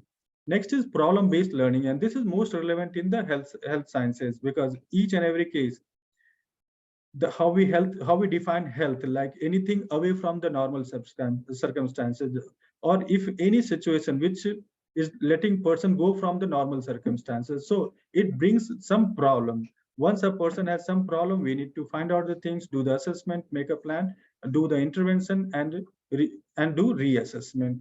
So problem-based learning, that's the best example. And as we have so many times, I have put focus that each cases are unique, each situations are unique. So case studies or problem-based learning, that is very interesting or very relevant in our field. Next is game-based learning. Game-based learning means sometimes what do you feel like, or again, most of the teachers, they can agree. We used to study when we were students also, and being teacher also, many times, you are regularly studying and you are regularly learning new information and the new skill set knowledge as well. So what is the difference that you found? I can share my experience. Like I have noticed that any new thing, what I learn, what I read at this time, I can acquire much easier compared to my student days. there are two reasons what I think. First, that the overall understanding of the subject that has increased. That is one lesser or minor reason, I'll say. The second thing is that is the stress, or that is the pressure of studying. During undergraduate, during postgraduate, there is always pressure. Okay, you do work, there is midterm, there is semester exam, there is final exam, end term, everything is there. So always study is bound with specific deadlines, and that adds additional pressure on the students. When I'm studying now, there is no additional pressure, so I can learn at my own pace. And that is the reason what I feel personally, that learning at this stage that is more faster, more comprehensive compared to my own student days. Next is multimodality based learning. You know that if there are multimodality based input, so that gauges attention in different domains, and that leads to justifies enhanced learning. So there are various models which talks about what are levels of learning, and when I'm teaching, so which all skill set I need to work out. And one name which comes very common, and most of the universities we are following and we are working on these things. So fundamentally it goes to Bloom, though there are lots of modification in the classical Bloom's model. And we know it, we have worked very extensively during our NAC time, upgrading our syllabus into as per the Bloom's taxonomy. So most fundamental, that is remembering or understanding. Next is applying, analyzing, evaluating, creating. So if you see this pyramid, the most bottom one, that is remembering. So that's the reason if I ask a student a question in the exam or in the final exam, like, okay, explain the theory of, suppose, phonation, or theory of the mechanism of breathing. So these are most knowledge based questions. These are relevant, these are important, but these are at the foundation or most fundamental questions. So how much they understand these things, that is more important. Like, okay, what do you think that there are 3 types of respiration, how each are different each are different from each other, how these are different from each other, and which need to work. But next comes to application. If there are various methods of respiration, which method is more effective in a specific population, suppose for a person with stuttering. So that comes the application part. So same information that you can test at 3 different levels, that is recommended by the Blooms. And by modifying your question in these 3 different ways, you are targeting 3 different skill set, which is required for a student for their further academic and clinical activities. Most important is evaluating, like or examination, making judgment, like whatever a plan you made, suppose a plan you made for a person with laryngeal cancer, that also for T4, N2 or M0 stage. Do you think the same plan will work for a person with lesser severity or lesser TNM classification? So that's the place where we need to evaluate. Though knowledge set is same, but application that has to differ as per the given circumstances or the situation what a client comes with. Last is creating, or creating a new set of information, that is always difficult, and that's why it is kept at the highest level. So how a new form of information will come? So that's the reason, like universities, that is the best place to do that. Whatever clinical observation that you do throughout your professional life, you need to document it. The first thing for creation, that starts with observation. So make your observations, especially make your unique observations. So whatever observations which are very unique in your day-to-day practice, just make a note of those things. Who knows that adding these information can bring something very unique or very novel, which can change the entire understanding of the subject. So in short, Bloom's model or Bloom's taxonomy of learning, that is very important, or that is very classical, where we classify learning at these levels, and even in our syllabus is defined that which module, which unit is targeting which section of the Bloom taxonomy. And next is that even in examination question setting, sometimes all teachers are not very effective in justifying these things, though there is very set guidelines at the Amity University, and there is very specific recommendation by the authorities. We do provide regular feedback to the faculty, but here we need to improve it. justified such a way that it should assess all the areas from remembering to creating. Same model is simplified using other way how to enhance effective learning. So it is replication of the same one. Remembering and understanding is the most bottom up, and then starts with the application. So application is using same information in somehow similar scenario, not in a new scenario. Next comes to analyzing, evaluating, and creating. So these three are the most or at the topmost level of learning, and these need to be practiced. So there are several modifications, but just one that I'm going to talk about. There are various framework, though we are too much oriented about the Bloom's taxonomy, but there are various framework which do comment about the teaching learning process, and Hewitt's model framework, that is very important. So the what is the need for such model is that why do some students learn more than the other one? This is a question which always should bother a teacher or bother a sensitive teacher. We can't shred out our responsibility by saying, okay, the level of the students are different, the baseline of the students are different, that's why they are different. So this is not the answer or with which we need to satisfy. So the point is, first we ask this question, we can think about, we will try about to find out the solution to help out a student who's getting 4 CGPA, who's getting 5 CGPA. And trust me, being a teacher, it will be equally satisfying to bring a CGPA from 4 to 4.5, rather than improving the CGPA from 9.9 to 10. So both are equally satisfying experience as a teacher. So what Hewitt did that he highlighted the role of context or role of context in the teaching learning environment. So it's not only the teacher and the student and the college school environment which matters the teaching learning process, but there are other constructs which also influence the teaching learning process. So first, that is the community, family, school policies. These are the other external factors, but the core factors, that is teacher behavior and student behavior. So all these contextual constructs that influences the core construct, which is teacher behavior and the student behavior. Or in other words, you can say that teachers preparation, teachers characteristics, and student characteristics, these are the core of teaching learning process. Besides, there are state policies, families, education of the mothers, fathers. So all these factors also contribute, but at the core, that is teachers and student behavior. And thankfully, or the good news is that these two we can manipulate. We can't change the context or the family context of a student, but definitely we can change our own conduct, which is very easy. Only little bit observation that is required, and even with some effort, students' characteristics that could also be changed.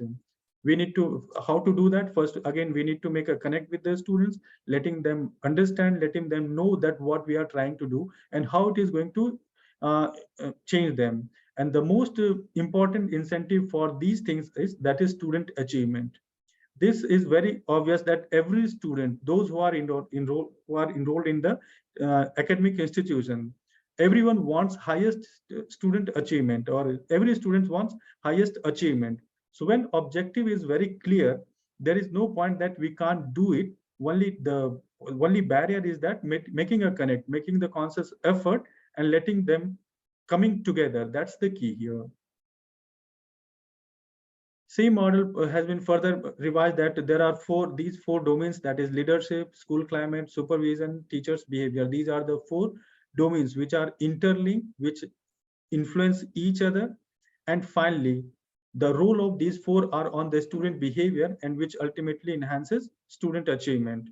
So whether it's the leadership means like modeling, feedback, consensus building, and school climate, academic environment. So in beginning, we have learned that the role of TLP is to ensure to provide the conducive academic learning environment. Supervision, again, you have to do, and monitoring, again, we have to do to ensure that the teaching learning process, whether it is effective or not. So ultimately, the impact of these 4 core domains, that is on student behavior, and finally, student achievement, that will be determined. Though till this point, we work a lot on the what is TLP, what is the role of TLP and how it works. though there are various barriers also, and these are documented barriers. It is not what I have found, but sometimes I do agree with these things about few of them. So lack of time, many of us, we can say that in academic institution, we are always overburdened with teaching load, administrative work, sometimes research load, and there are some other family issues also. We ultimately, we all are I mean, we all have the family and personal life as well. So lack of time, many of us can quote that is the reason, okay, that I have not implemented or I have not used TLP. Lack of access. So even though there is technology, but I can't access it. I know that the SPSS can help me to get to analyze my data, but I don't know how to get it, or it is too much costly. I can't afford it. So there are various issues. Lack of resources. I need to refer in a class, or I have found a very important e-lecture or simulated video, but I can't access it. So lack of resources, or suppose I want to teach a specific concept about what is the neural control of language, or how we control the speech production, and we don't have enough simulation videos for those things. So these sort of problems we do face very often. Lack of expertise, though all things are there, but I have not the expertise to use it or to implement it. Lack of support system, suppose not in Amity, and some places if there is not enough internet support from the institution, or the semester is very short, so in some places lack of support also could be. Most important, that morning also it was highlighted, that is reliability. So there are an amount of information which is available online, but which is the most reliable information. And again, though it is a major issue, but for a good teacher, this is not the problem, because you know what is right or what is wrong, what you need to refer for your student. Making a judgment, that's not a big issue for a good teacher. Compatibility, that's very important. So it is at various levels: compatibility with the technology, compatibility with the students. So why we need to do a specific activity?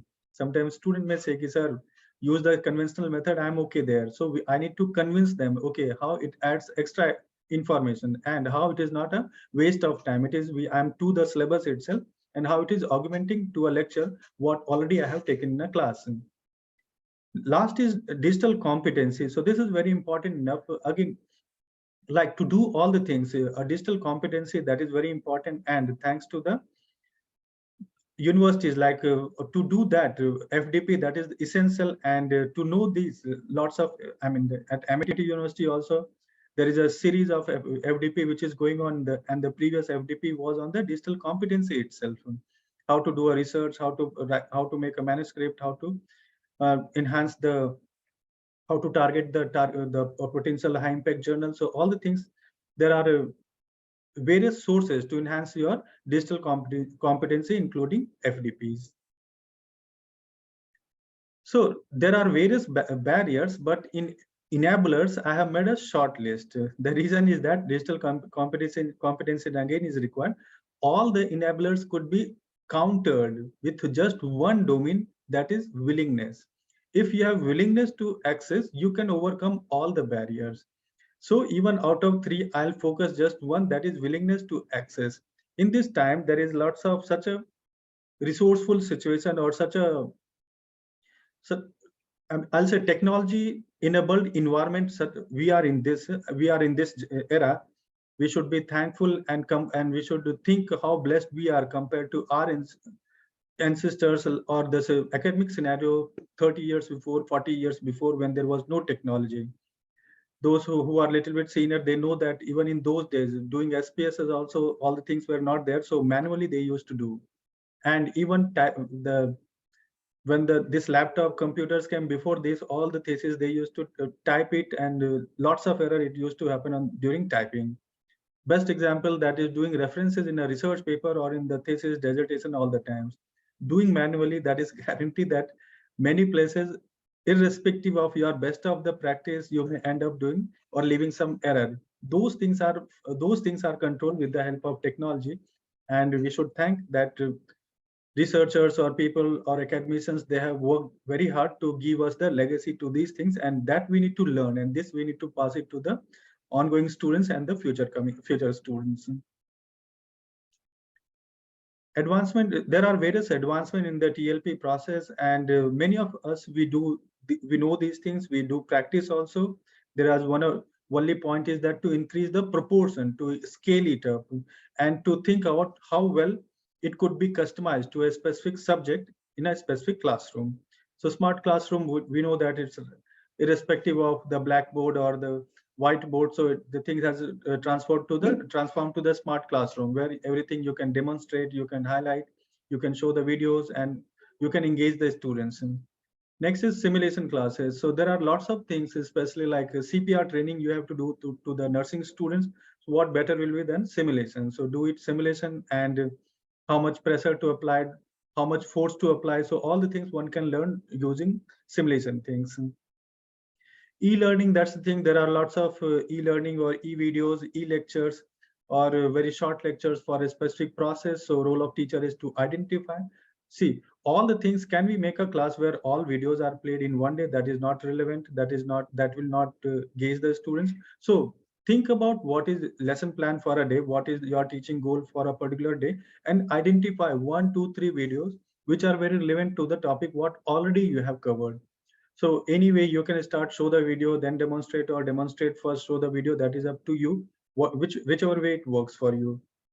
Recently, lots of focus that is on virtual reality, creating a classroom, creating a situation where you are doing the specific activities, dealing a specific client, a specific situation. You can think about a situation where a patient with burn scenario that has come to the clinic and how you are dealing with.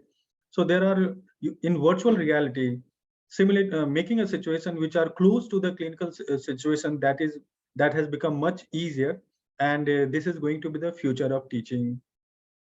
Demo videos, we know that sometimes some of the making own demo video, I don't know whether it works or not. For me, demo video means some of the great or pioneers of the field.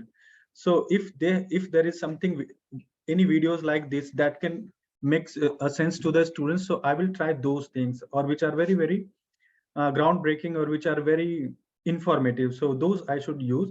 And online resources, this is the time there are huge amount of online resources. So complain like, sir, I'm not getting a relevant book for my presentation, for my topic, to read a specific topic in library. That is not the best question to ask, because this is the time, this is digital era.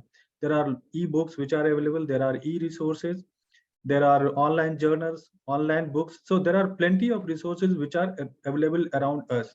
But we can't leave students alone also. It is our job to sensitize students to how to use those things, which is sometimes we don't focus too much. So how to access these resources, that is also role of the teacher to highlight about, or to let students be sensitized about this one.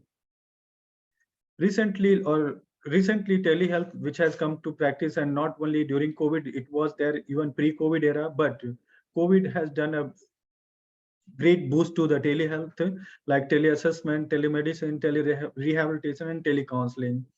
These are very much in practice, and the practice of telecounseling, telemedicine, this has increased manyfold in last few years. The reason is very obvious, especially in the country like ours, where there is such a socio-economic variation, I'll say, and diversity, where telehealth is the future, where a patient in a tier 2, tier 3, or in a remotely areas will not have the access of the most advanced hospitals or most advanced healthcare facility in the country. Telehealth makes it possible, and using these things, they can even get the best of the practice. So this is going to stay with us, or this is going to work with us. So recently we worked on the idea, do you think that a hybrid approach can work, whether telehealth and the traditional practice or face-to-face practice, both sort of scenario can work, like once in a while someone is visiting to the clinic to make a diet plan, and maybe one month, 2 months, 3 months, depending on what is the requirement, you can recheck the implementation of those plans in the last 1 month, 2 months, 3 months. So using this way, even telehealth that can work in every field, including health sciences. So next is that some of the recommendations, what we need to know in academics to be successful in academic scenario. And many of us, we are doing these things. This is just to make one more highlight that those who are doing can further enhance it, and those who are yet not, this is the most important time to start with. So to know any 1 to 2 statistical software that is very much recommended. You can't survive in academic or university setup if you are there, or if you are teaching even undergraduate or graduate students. You need to know these things, because every work, any project, any outcome, or any even a good research paper, whenever you are reading, so you need to decode that what is the significance, how it has been tested, what are the statistical tools used, and how they found the how they have established the cause effect relationship. So knowledge of one statistical software, that is extremely recommended. One referencing software. So previously also I mentioned that there are plenty of such software. So EndNote, Mendeley, these are few common, and how much it can make your life easier. You have learned in the previous FDP also, like if there are 150 references in one review paper, so using this software hardly takes 1 hour, 1.5 hours, depending on your proficiency. But suppose all of us have experienced a good paper if you've targeted in a good journal. So depending on the journal policy and the selection of right journal, papers are rejected, and it's a part of life. So I can say my experience, so 2-3 reject, that's the average what I'm getting for each paper. So getting accept without edit to rejection, even from the to the desk rejection, still my papers, a paper got desk rejected very recently. So these are the range of practice what most of us have come across. And you know how it pains, like pains doesn't mean that rejection, but pains means formatting your paper from one journal to another journal. And if you are doing manually references and all the things, and how software makes life easier, that all of you know it. You are just one click away and your paper is ready for the next journal. So investing 1 hour time, 1.5 hour, 2 hour time, that makes our life much easier for the further course. That's the role why we need to do this. Use of any pledge check software, that is also very important, whether you are writing your thesis, dissertation, or any project. So even in student project, now these are being rigorously checked for plagiarism, and these are not accepted very nicely. So some of the Western universities are ruthless in these things. Recently, one of our students who went to one of the US university, and his just one definition was found placed, because he cited the definition but forget to write the author for that definition, and it became a big issue. He was about to be deported, but somehow the university gave one more chance to him. The next is Grammarly. We know that English is not our primary language, so whenever you are writing for a journal, or especially the international or any project or any such thing, so basic English language proficiency that we need to do. Or this is the time there are lots of software which does the language checking or these part. So you can make a use of these things. MATLAB, or there are several other softwares, you know, that even these are, you can prepare the stimuli, you can plan your experiment, and you can run it. So knowledge of these things are required irrespective of every domain of health sciences. Even there are lots of advanced access in the Excel and Office, which most of the people, many of the senior people, they miss out, including myself. So we need to learn, and we need to do practice of these things. Lastly, like as a teacher, it is not the best scenario when you say a student, okay, today you search on this topic, and next day a student come to the class, he sir, I got just one article, or even not, I have not found any article related to the specific topic. So this is the very obvious practice what we see in day-to-day life. The reason is that never we try to train our students how to use the search engines, how to make the access of information. So some feedback on this is also required to a student, so that he can access the information which is of use for a particular student. Lastly, I say that we need to be very careful when we say there are plenty of information, but which information is relevant. That responsibility lies on us.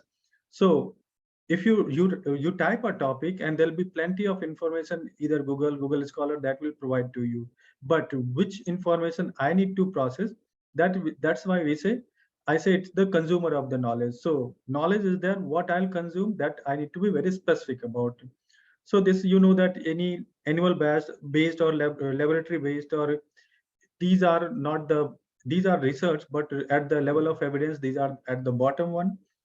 Any study, any case report, case series, narrative, or expert opinion, these are also at the level of evidence. These are at the bottom one. So case control studies, that's the, or any retrospective studies, that what is the reason for a child has took birth with the cleft, or what is the reason that the incidence of diabetes, that is that is most common in a specific family, so more prevalent in a specific locality. So there are lots of retrospective study we can do it, and those are more reliable, more valid compared to the previous 2-3.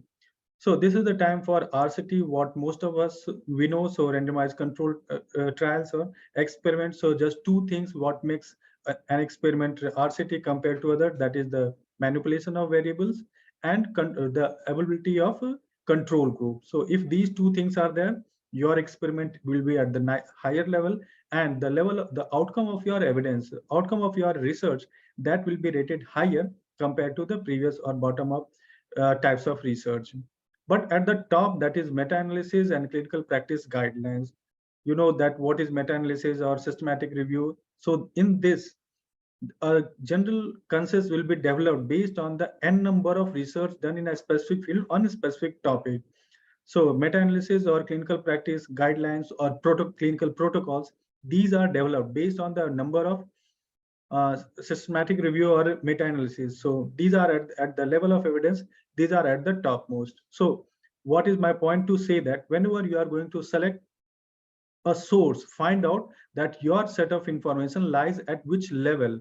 Based on that, you should rely that whether you should decide that whether this source of information I should rely how much.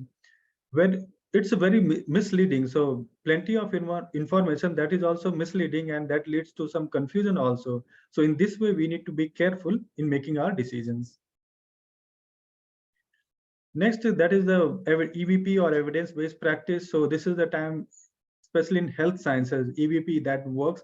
So what is EVP? That is outcome-based. Compare the outcome and compare it from the baseline to the end of the therapy. What is the end of the treatment? What is the difference? And claim it whether it's because of the treatment itself, not because of any other things.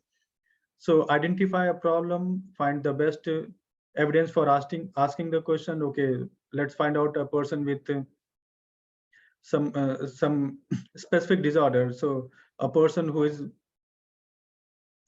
malnutrition, so not able to find out getting the most appropriate diet for that one. So what are the reason? How to make a specific plan for that one, and find out do the assessment of your plan at the end of n number of time, and find out whether your plan is working or not. So is it able to achieve all the targets set whatever you plan before implementing it? So this we need to do, and this we need to introspect. And if that is this sort of practice is called evidence-based practice. If you are mapping from beginning to the end, or from baseline towards the end of the treatment, if you are mapping entire journey, that is called evidence-based practice. Or this way we can implement evidence-based practice in our own field. So what are various methods? I can do the measurement of TLP outcome, because this is the last or most important aspects of TLP method. So identification of the specific skill set. In a semester for a student, I can't work on all the stuff at the time, but I can prioritize my 1 or 2 or 3 skill set that I'm going to work for a specific student or a batch. So setting a goal or identification of those specific skill sets are very important. Sometimes we also lack here, and many teachers will agree that even you see, if you compare last 10 batches, what you have taught about, do you think that collective intelligence or collective achievement in all the 10 batches were uniform? That is not, the answer is no. So that's the reason we need to make a plan, like how to achieve, or I need to make a customized plan for a specific semester for a specific batches. Doing video audio recording of the specific setup. So specific situations so that I can do it analysis, I can do the pre-post comparison. Next is mapping the progress. So only pre-post comparison, that doesn't matter. So it's the tracking, or we say the trajectory, that's important. So making a progress throughout or making a dynamic process, that's the need of the hour rather than doing pre-post comparison. So semester is of 6 months, which goes for examination, vacation. So hardly we get three and a half months, 4 months for teaching learning process. So even in that we can implement a periodic assessment, one for, and in health sciences for theoretical learning, clinical learning, and making the specific activities, whether the proficiency has increased or not, all the things we can do the periodic assessment. In clinical practice, most important, that is clinical and real-time feedback. So we know that a plan, what I'm implementing, like doing a specific activity for a student, and he's doing repeatedly the same mistake. So we need to provide real-time data and real-time feedback, and we need to make a record of those things. Lastly, already I discussed, that is trajectory. So rather than in beginning and then pre and post, that's important, but more than that, it is important about what is the journey of from beginning towards the end of the therapy or end of the plan. So as we do in research, same thing we need to do practice in clinical setting also, do the baseline assessment, what is baseline and post treatment conditions, and do a comparison. This will help in mapping, or this will help in measuring the outcome of the TLP. So next is how I need to set a goal for TLP. So first, be very careful about the baseline assessment. Baseline, like again, beginning of the semester, make a baseline. So next, previously I said that setting a goal. So goal should be realistic, achievable. So for a student who is getting 5 CGPA, I should not make a plan that next semester itself is going to make it 10, though if can happen, that is the most surprising, but in majority, these are difficult to achieve. So making an achievable goals, that's the key. Making a realistic and achievable goal, that's the key. So next is gradual increasing task difficulty. So even for a student point set, suppose a student having barrier in the linguistic barrier, he is not able to understand the medium of instruction rather than the concept. It's the medium of instruction, that's the challenge for him. So these things cannot be ruled out or cannot overcome within a day. We need to make a plan and let him learn overcome the language barrier, and it will take some time. It will happen gradually. So outcome measurement, that's the key objective of TLP, but it should be objective. We can't say, okay, previous semester was better, this semester is excellent, that's okay. So what is the definition of, better and excellent? That we need to define it. Last is whatever skill set a student has learned, whether he is able to implement in real clinical scenario, that's the ultimate objective of TLP. So there are various benefits of using technology in TLP. First, you can, even using TLP, you can visualize the abstract ideas. So very simple, if someone is doing the fundus examination in the optometry setup, so letting someone explain these things, that's a different thing. Seeing the image of the fundus in various conditions, that's a different thing. But if you are explaining something, if you are visualizing something using technology, you can enable and you can provide all those things, and you can facilitate the teaching learning process. Next is students' motivation and confidence are increased if they do the same thing. So even though, like in academic university setup, like can we make it possible to let student learn all the scenario what someone can see in the hospital setup? That is a bit difficult, but through TLP, through technology, we can make it possible through the simulation videos and the earlier methods what we have talked about, what we have discussed. So using TLP, we can easily create collaborative activities for the students, and even using TLP, there are sometimes students with a special needs, someone with visually impaired or someone with hearing impaired or physically impaired. So even technology can work for those students, or we can enhance learning.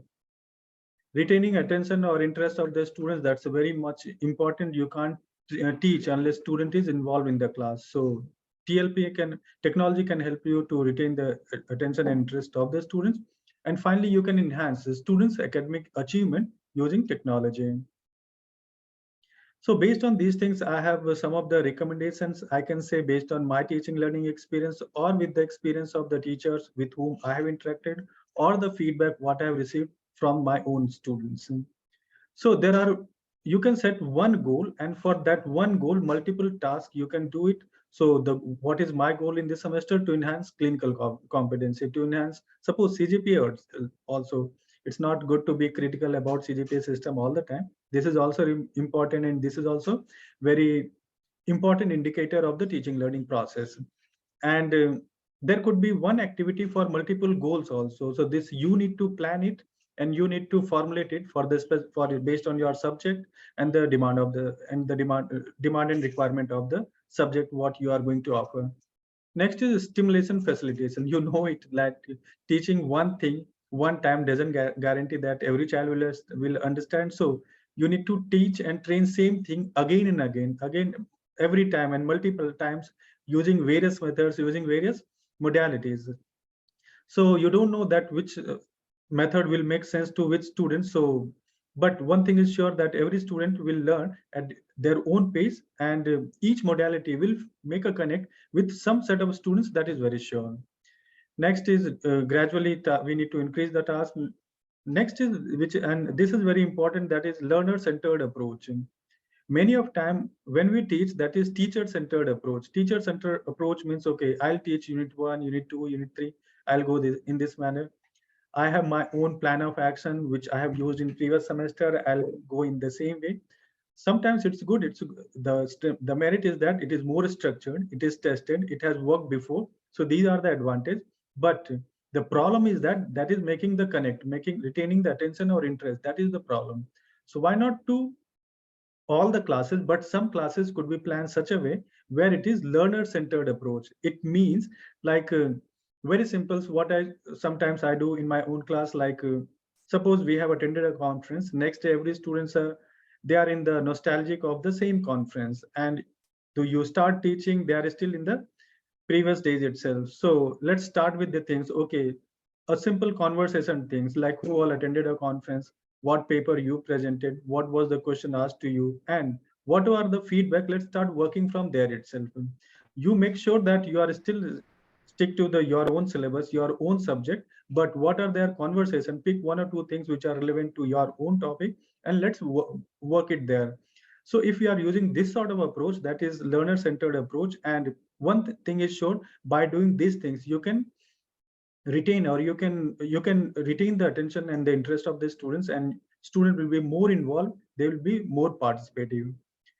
Dynamic task learning is important, like teaching learning process is such, like every time the students will come with the different challenges, and every classroom, every semester, that is a new challenge or new beginning for us. So be ready for these things and be responsive for such scenario. At the end, what is my teaching philosophy in the West? Like what they do, we used to write a 2-page, 3-page teaching philosophy. So I have also done these things. But to summarize those things, I say that my teaching philosophy, or what I aspire to do the things for in my student, that is very simple, and that is 3-point objective. What I take all the time, that is conceptual working framework. So in every student whom I teach, I do try to work on their conceptual framework, on the theoretical understanding of the subject. You can't work in clinic unless you are theoretically clear about the foundation of your own subject. Next is, irrespective of how much trained you are in how much expert you are subject, unless you have clinical competency or clinical proficiency, that is not enough. So what concept you learn in the classroom, you need to implement clinically. That is the key, and do all the things with ethical practice. So sometimes the third one is the one which is getting ignored, or sometimes not getting as much highlight compared to the first two. But these things also we need to teach, train in the class, and before teaching, I also need to, or we also need to practice these things. So by addressing these things, definitely I think if I can achieve these things, I'll be happy at the end of the things, that okay, some of the teaching goals I have achieved in my class or my subject. Lastly, I would like to thank all my teachers and the institutions who have grown me and who have helped me in my own journey. And these are the places. So at the end, I'll say thank you to the organizers of this workshop, this FDP. Thank you to Lakshita ma'am for giving this opportunity. And it was a topic which are very close to me, and it goes with the same concept. Like once you are a teacher, always you are a teacher. You can't go beyond teaching. So I'm a one person like that one. So teaching, which is naturally comes to me, and sometimes you see in academic setup. So there are two situations: teaching by chance or teaching by choice. So what are the scenario? This we need to ask: are you a teacher by chance or choice? So in my case, it is very simple. It is by choice. So I'm a teacher by choice, and it's not only I. There are lots of people, and I wish many of us are in the same way. And once you are here, we need to further improve it, and that's the key. That's the message from my side. So once again, thank you so much, and especially thank you to the organizer, Dr. Lakshita ma'am, and Dr. Vij ma'am. Thank you, ma'am. Thank you so much, sir, for this enlightening session. You walked some very real life situations in front of us, which as teacher we face every day, and gave very practical solutions for them. So thanks to you.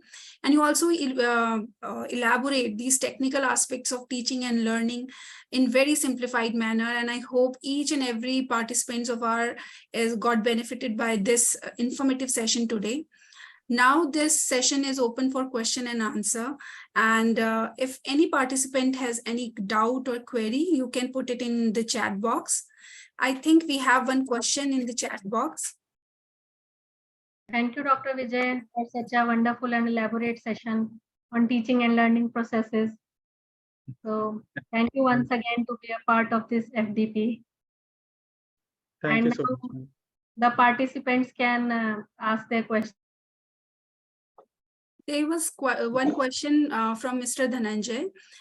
He asked that wonderful and informative session is going, and I want to ask that how much effective is the NEP in the teaching learning process?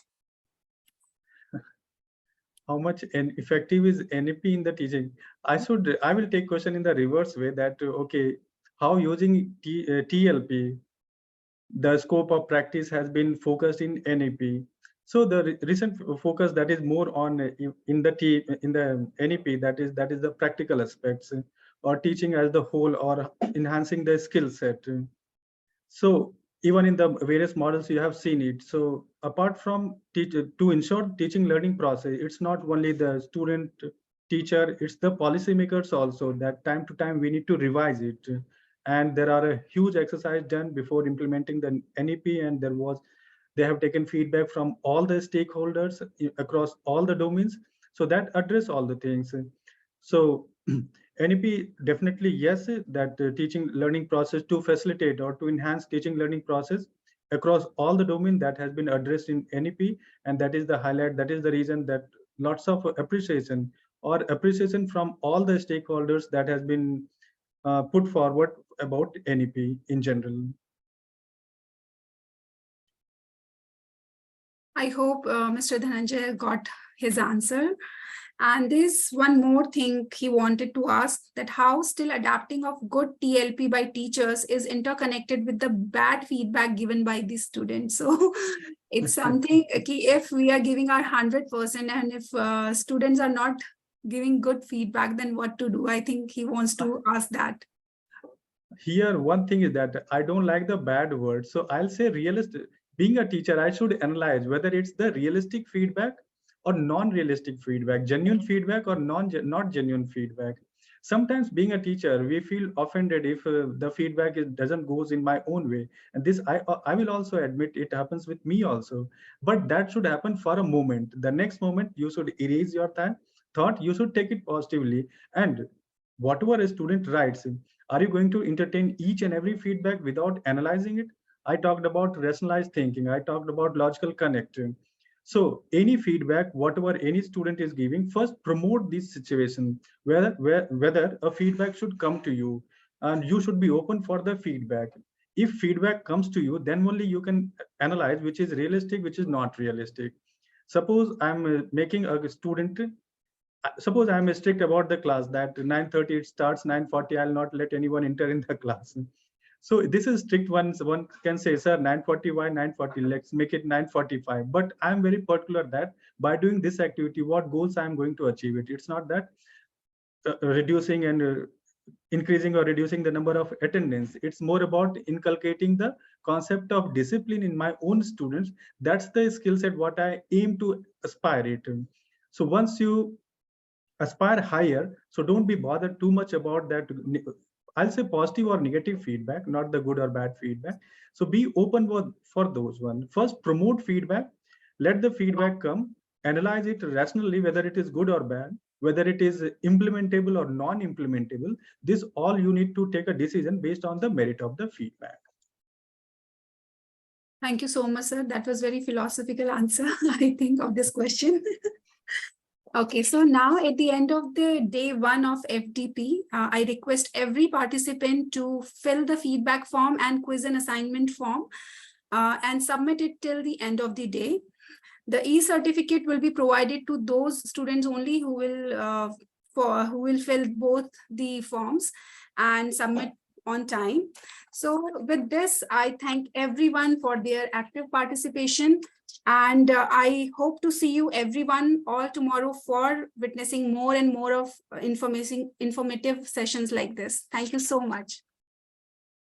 Thank you everyone for their patience listening and the feedback. Thank you so much. Thank you so much, sir. It was very good session. One thing is sure, session like this will let me think about how to improve my own teaching methods. One thing is sure. Yes, sir. Certainly. Okay, sir. Everyone, you have your links with you in your chat box. We'll also share it in the FDP WhatsApp group. Please fill it. And now you can leave this program. And I hope you will all join tomorrow. We'll see you tomorrow.